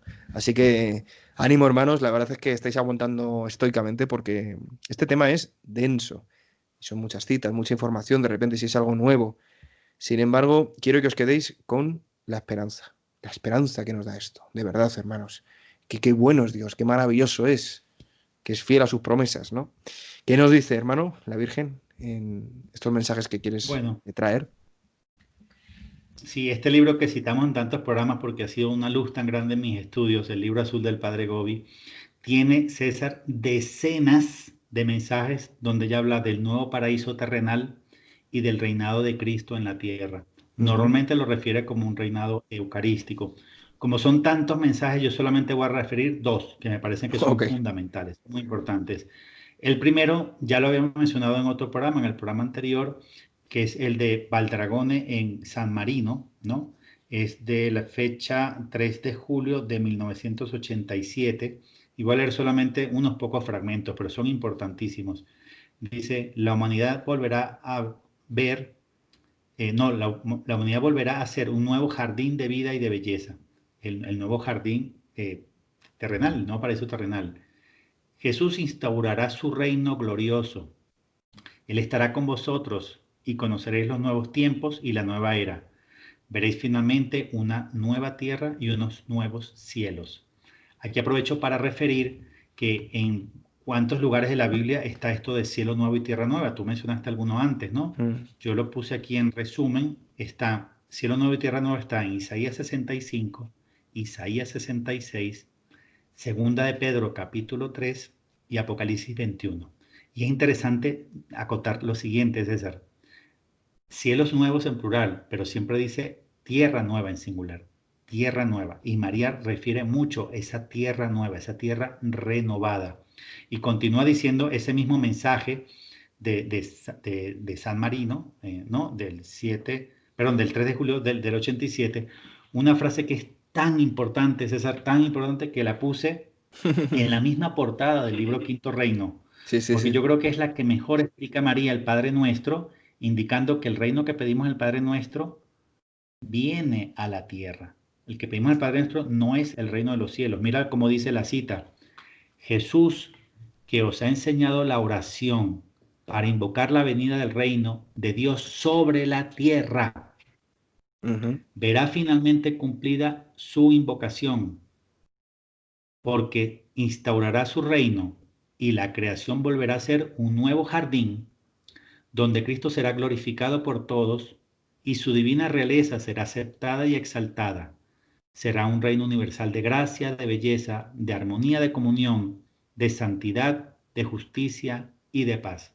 Qué hermoso. Fíjense que ella dice que el reino que pedimos al Padre Nuestro no es el de los cielos. Dice para invocar la venida del reino de Dios sobre la tierra, César, sobre la Mm. tierra. Bendito sea Dios, hermano. Y, Sí, sí, sí. y el otro mensaje que quiero referir del Padre Gobi es de Berlín, Alemania, del 19 de mayo de 1991. Leo también solamente dos frasecitas cortas. El Espíritu Santo da perfecto testimonio de Jesús y lo proclama Hijo unigénito, coeterno y consustancial al Padre, aquel por medio del cual todo ha sido hecho, el Verbo encarnado, el Rey del universo entero, que debe volver en gloria para instaurar su reino en el mundo. Ujú. La misión del Espíritu es la de preparar a la humanidad para su cambio completo, la de renovar la faz de la creación, de formar unos cielos nuevos y una tierra nueva, como las citas que leímos antes. Entonces, no voy a leer más citas del Padre Gobi porque la verdad es que son decenas, decenas. Ese libro María explica muy bien el reino de Cristo sobre la tierra y hay algunos mensajes donde ella menciona principalmente un reinado eucarístico. Nunca niega que pueda apersonarse en cuerpo y alma como Dios verdadero y hombre verdadero, o sea, físicamente visible. No lo niega, pero como ella en muchos mensajes habla de un reinado eucarístico, Ujú. yo pienso que principalmente va a ser así, un reinado eucarístico, o sea, va a reinar desde la Eucaristía, ¿por qué no? Ujú. Claro, claro. Bendito sea Dios, hermano. Mientras comentabas todo esto, ¿no? Sobre todo con el primer mensaje, cuando has hablado de nuevos cielos, nueva tierra, y has dicho también nueva era, ¿m? Me ha venido lo que comentábamos justo al principio del vídeo. Cómo el demonio Así, toma algo bueno y lo lleva para su terreno, ¿no? No solamente porque, como saben muchos de nuestros hermanos que nos están escuchando, saben pues de esta doctrina de la nueva era, la New Age, donde hay un sincretismo, una mezcolanza de todas las religiones, ¿no? Y al final pues no hay nada, ¿eh? O sea, no está Cristo. Pero no solo eso, también me he acordado del nuevo orden mundial. El nuevo orden mundial. No olvidemos que Cristo dijo en la última cena, alianza nueva y eterna. La palabra nuevo es, es propia del cristianismo. Me dijo una vez un sacerdote, Cristo no quiere hombres buenos, quiere hombres nuevos. La palabra moderno, que es lo que significa nuevo en latín, significa, o sea, es propia del cristianismo. No se puede ser más moderno que lo que Cristo fue en el siglo I. Ese es el culmen de la novedad para el mundo, ¿no? Pues fijaos cómo es el demonio y su sinagoga, la llamada sinagoga de Satanás, la masonería, que toma ese concepto, ¿no?, para hablar de un nuevo orden mundial y para hacer esa mezcolanza sincretista de la nueva era, ¿no?, cuando es algo genuinamente cristiano, hermanos.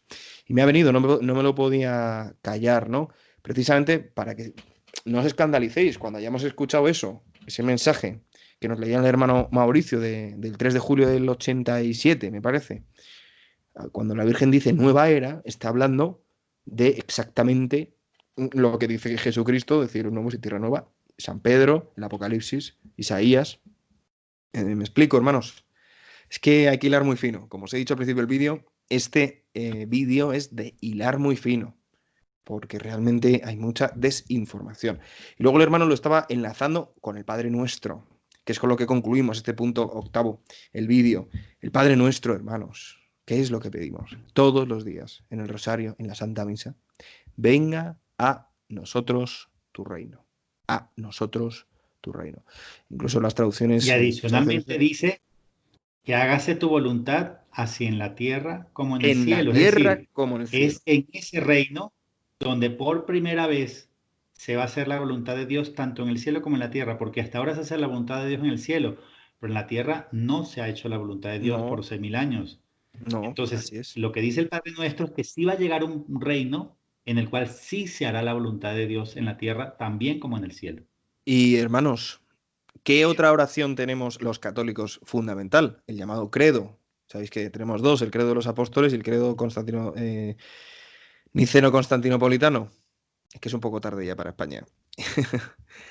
El credo de los apóstoles son 12 frases que se reunieron, cuenta la tradición, los 12 apóstoles, y cada uno tuvo que decir una palabra, perdón, una frase, con la cual los otros 11 estuviesen de acuerdo. Y de esa manera tan hermosa nació el credo de los apóstoles.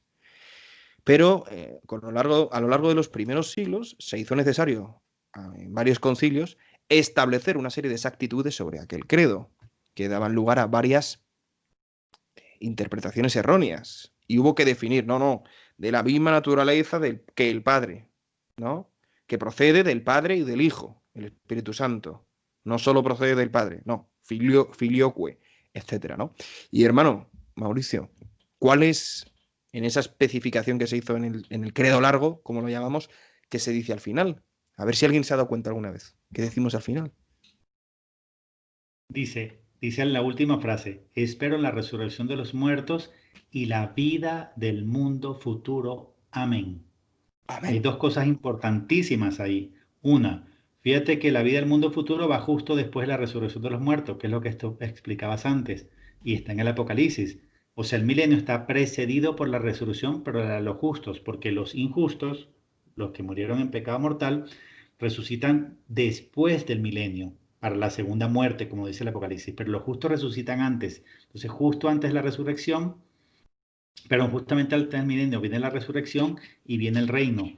Esa vida del mundo futuro que pedimos en ese credo, que creemos, que confesamos que creemos, es el reino de Cristo en la tierra por 1000 años, porque dice mundo, no dice vida eterna, no dice cielo, no dice eternidad, dice mundo. Y mundo es una palabra asociada al planeta Tierra.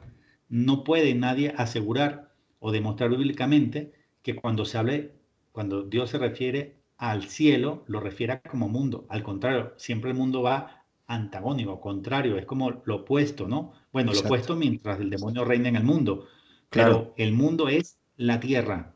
Entonces, la Ujú. vida del mundo futuro, estoy confesando que creo en el reino. Entonces, mira qué posición tan ilógica para los antimilenaristas que dicen que el milenio no existe y después van y rezan el credo diciendo que creen en el mundo futuro, o En sea, el en el mundo reino de futuro. Cristo en la tierra. Es muy contundente esto, hermanos, ¿eh? No sé si lo habíais parado a pensar alguna vez o simplemente decir, bueno, ¿qué significa esto de creo en el mundo futuro? Pues que ya no estoy en el mundo, ¿cómo es esto, no? Entiendo que en el mundo futuro, hermano, ya no podremos decir que los enemigos de la carne son, perdón, los enemigos del alma son el mundo, el demonio y la carne, porque el mundo está renovado, el demonio estará atado y la carne será gloriosa. Es decir, en ese mundo futuro, en ese reinado de Cristo, en el mundo, en ese milenio, hermanos, no se podrá pecar. ¿Mm? Es curioso. Es curioso, pero es una bendición, hermanos. Y de verdad, estoy muy contento. A mí me encantaría, creo que muchos se lo están preguntando, que hiciéramos una síntesis. No sabemos fechas, ¿eh? Podemos hipotetizar, como hicimos en el último vídeo, pero no tenemos que tener ese deseo de tener la fecha exacta, no. Pero sí que podemos conocer la concatenación de los acontecimientos. Sabemos que está el aviso, que está el milagro, que está el castigo. Todo eso es en el ambiente de la gran tribulación, de la segunda mitad de la semana de Daniel, que todavía podemos decir que no hemos empezado, pero estamos a punto, cuando se dé ese pacto mundial, apóstata, ¿no? Y después de la gran tribulación, al final, están los 3 días de oscuridad, la parusía, y ahí vendría el arrebatamiento para la purificación, resurrección de los justos. ¿Cómo va? ¿Cómo va el orden, hermano? Hasta llegar al fin del mundo. ¿Cómo es ese fin del mundo, hermano? Yo creo que se lo están preguntando muchos hermanos. Podríamos dar unas pinceladas, ¿no? Aunque no lo hemos preparado, que conste. Sí. El orden vendría a ser así bíblicamente hablando, ¿no? Comienza la semana de Daniel, en la mitad está el aviso, sigue muy cerca el milagro, yo pienso que 40 días después, al final viene el castigo final con los 3 días de oscuridad, el arrebatamiento, mientras los cuerpos son arrebatados, se sacan de la tierra es purificada por el fuego, se hace cielo nuevo y tierra nueva, viene la herencia del reino de los justos y después viene la herencia de los transformados. Ahora, todo eso forma parte de la parusía, pero yo no te sé decir en qué momento exactamente es la venida de Cristo con respecto a estos Ujú, eventos, pero tiene que ver ujú. con eso, porque al final, ¿quién es el que nos viene a rescatar? ¿Quién es el que nos viene a liberar? El único Salvador, Jesucristo nuestro Señor. ¿Sabes lo que dice mi director espiritual, hermano? Os lo comparto. Dice, a mí, sinceramente, César, no me preocupa mucho saber cuándo y de qué manera va a ser la parusía, porque yo sé que voy a tener la mía el día que me muera. Y es verdad, en el sentido de que todos vamos a tener ese encuentro con el Señor personal automático. Entonces, para mí, el aviso no es la parusía, pero el aviso es una preparusía, de alguna manera, ¿no? Y bueno, para eso queda, pues cada día un día menos. Es una obviedad, pero es así, queda poco, hermanos. A la luz de todo lo que hemos visto en el vídeo anterior. Próximo vídeo hablaremos exactamente de el aviso, el milagro y el castigo.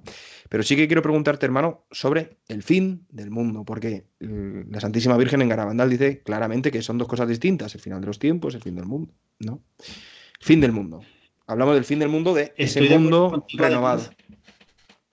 Estoy de acuerdo además contigo en el hecho que llamaste preparucía al aviso, porque Mm, de hecho el aviso forma parte de lo que conocemos como segunda venida de nuestro Señor Jesucristo.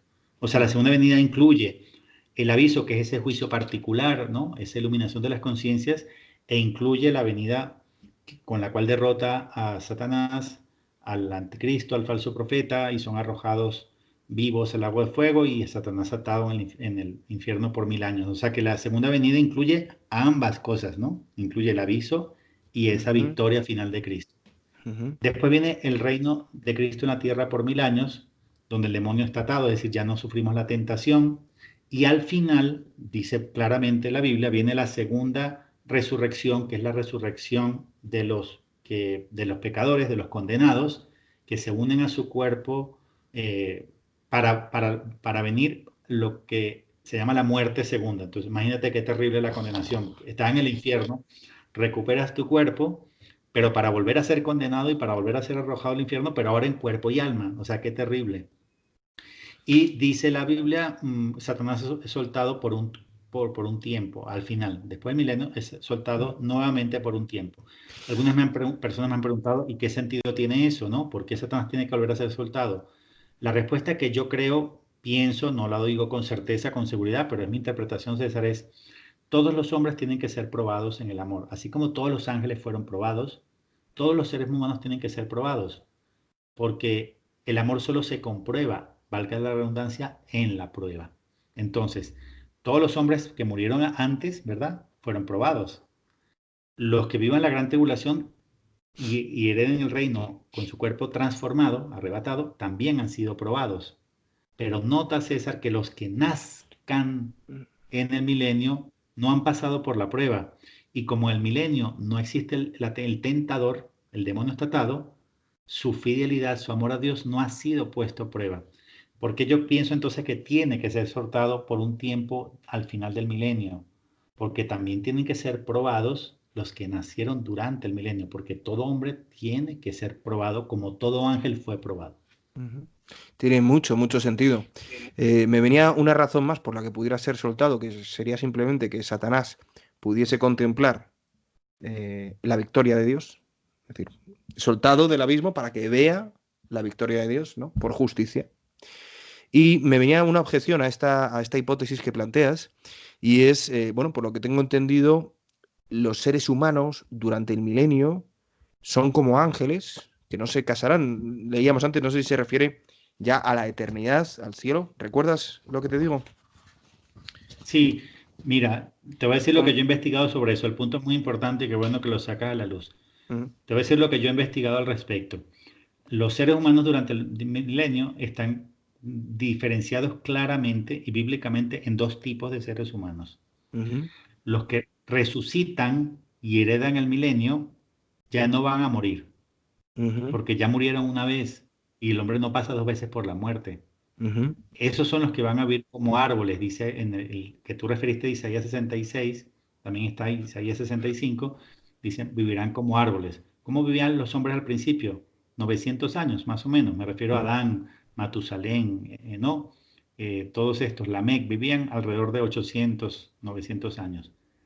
No van a morir porque ya murieron. En cambio, los que vivan la transformación de su cuerpo y hereden el reino con cuerpo glorificado, sí van a morir. Es decir, sí va a haber muerte en el milenio, pero no ujú. los que hayan sido resucitados. ¿Por qué se sabe que va a haber muerte? Porque en Isaías dice, morir a menos de 100 años se considerará maldito.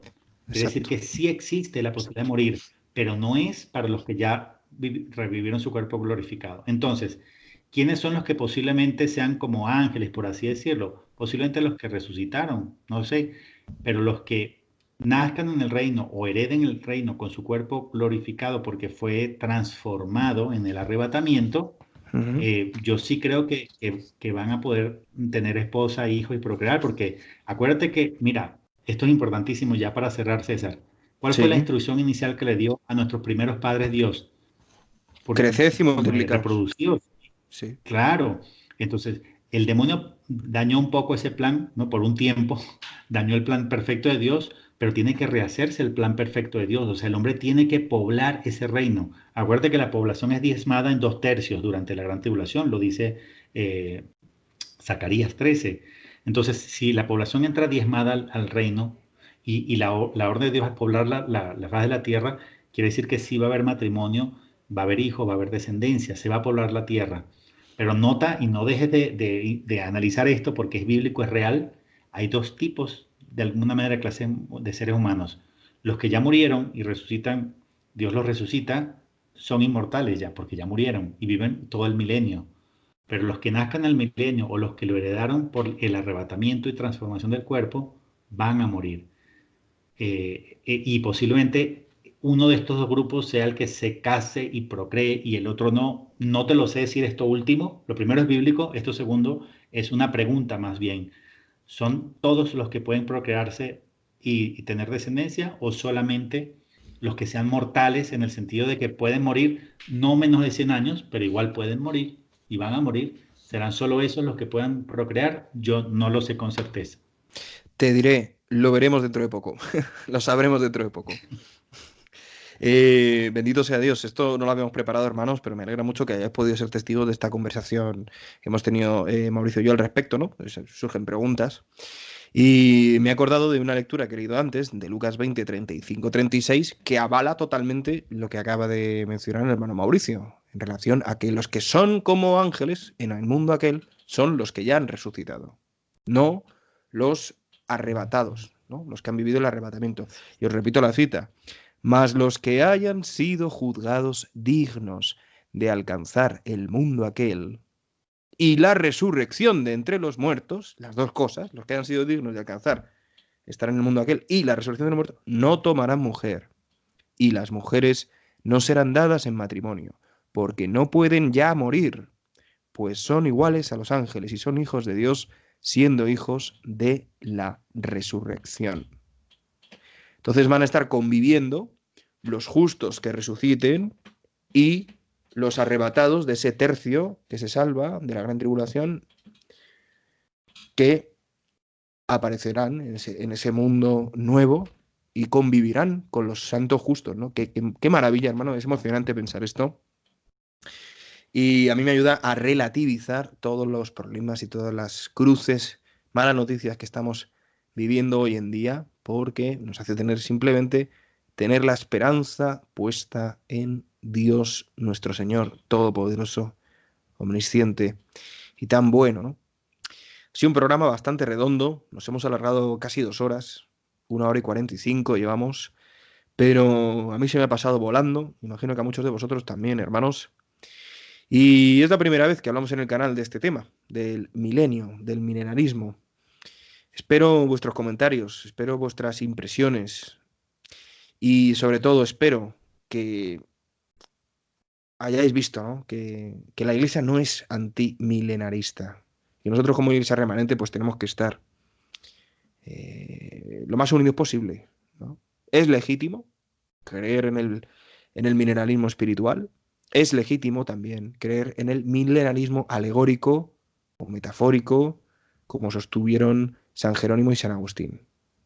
Son legítimas ambas, hermanos, porque la Iglesia no ha definido ninguna doctrina acerca de lo que hay después en el mundo de la parusía, después de la parusía.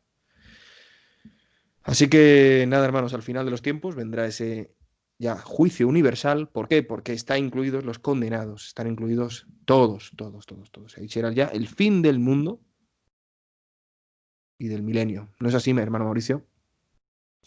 Es así. Y yo quisiera cerrar y despedirme con una reflexión importantísima, César, y es la siguiente.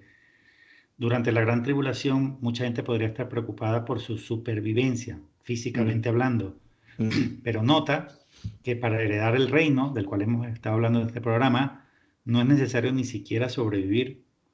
Lo importante no es, porque aunque tú mueras durante el milenio, si moriste en Cristo, Durante la defendiendo la tribulación. verdad, durante la tribulación, perdón, sí, es que también estoy cansado como tú.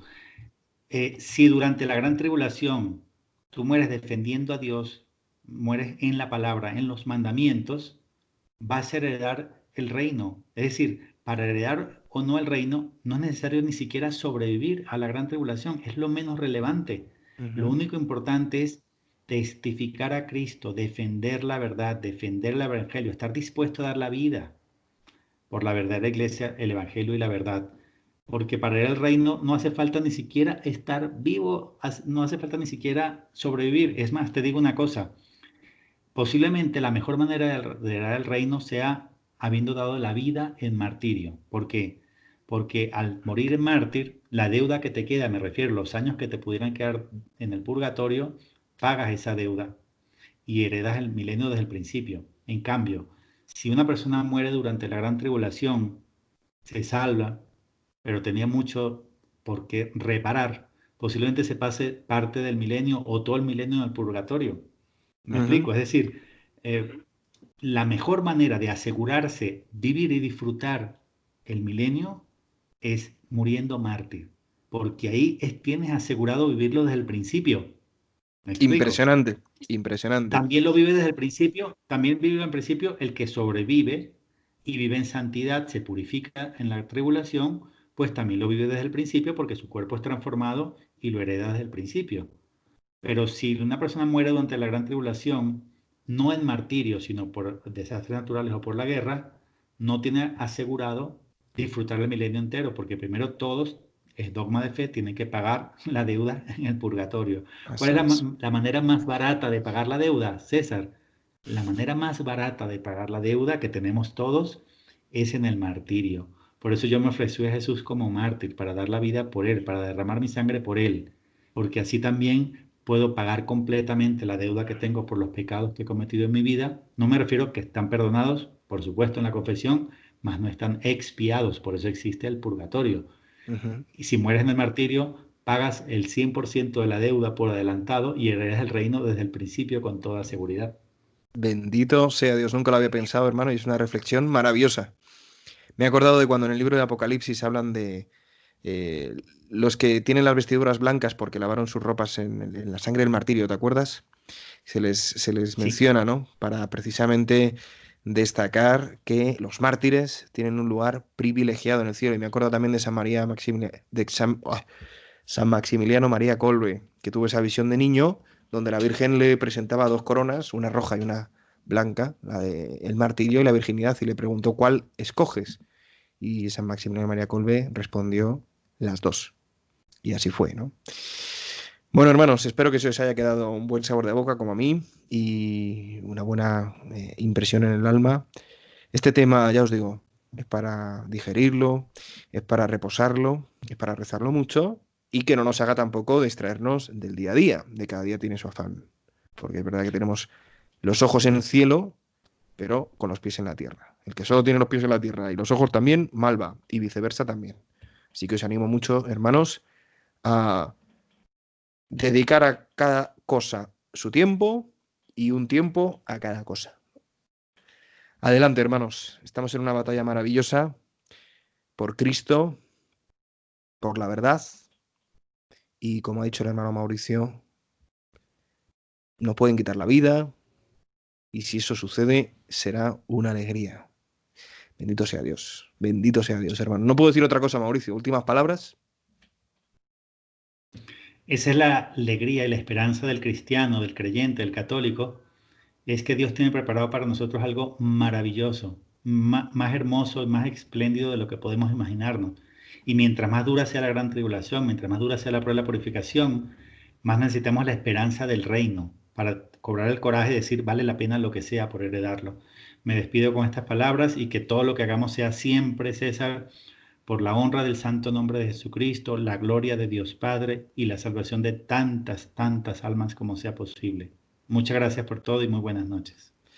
Amén. Muchas gracias a ti, hermano. De verdad, muy buenas noches también. Me he acordado de las palabras de Pablo. Ni el ojo vio, ni el oído oyó lo que Dios tiene preparado para los que le llaman. Pues con estas palabras, hermano, nos despedimos. Espero volvernos a encontrar pronto con el hermano Mauricio. Tenemos un quinto programa sobre el aviso, milagro y castigo, que será más breve, supongo. No excederá los 3 cuartos de hora. Y otro sexto programa de qué podemos hacer en la gran tribulación, qué podemos esperar. Dedicaremos también un pequeño programa a ese tema. Espero vuestros comentarios, como os digo. Si queréis cualquier otro tema que tratemos sobre este tipo de cuestiones, pues aquí estamos, dos pequeños hombres, pobres hombres, que estuvimos disfrutando del vano mundo un tiempo, pero que cuando descubrimos el corazón de Cristo y de la Virgen, como dice Pablo, todo lo estimamos basura, con tal de ganar a Cristo Jesús. Pues adelante, hermanos, a la batalla. Que Dios os bendiga, la Virgen os guarde en este día, San José os abastezca de todo lo que necesitáis para agradar al Señor y el cielo entero supla en vuestras almas lo que a este vídeo le falta. Amén.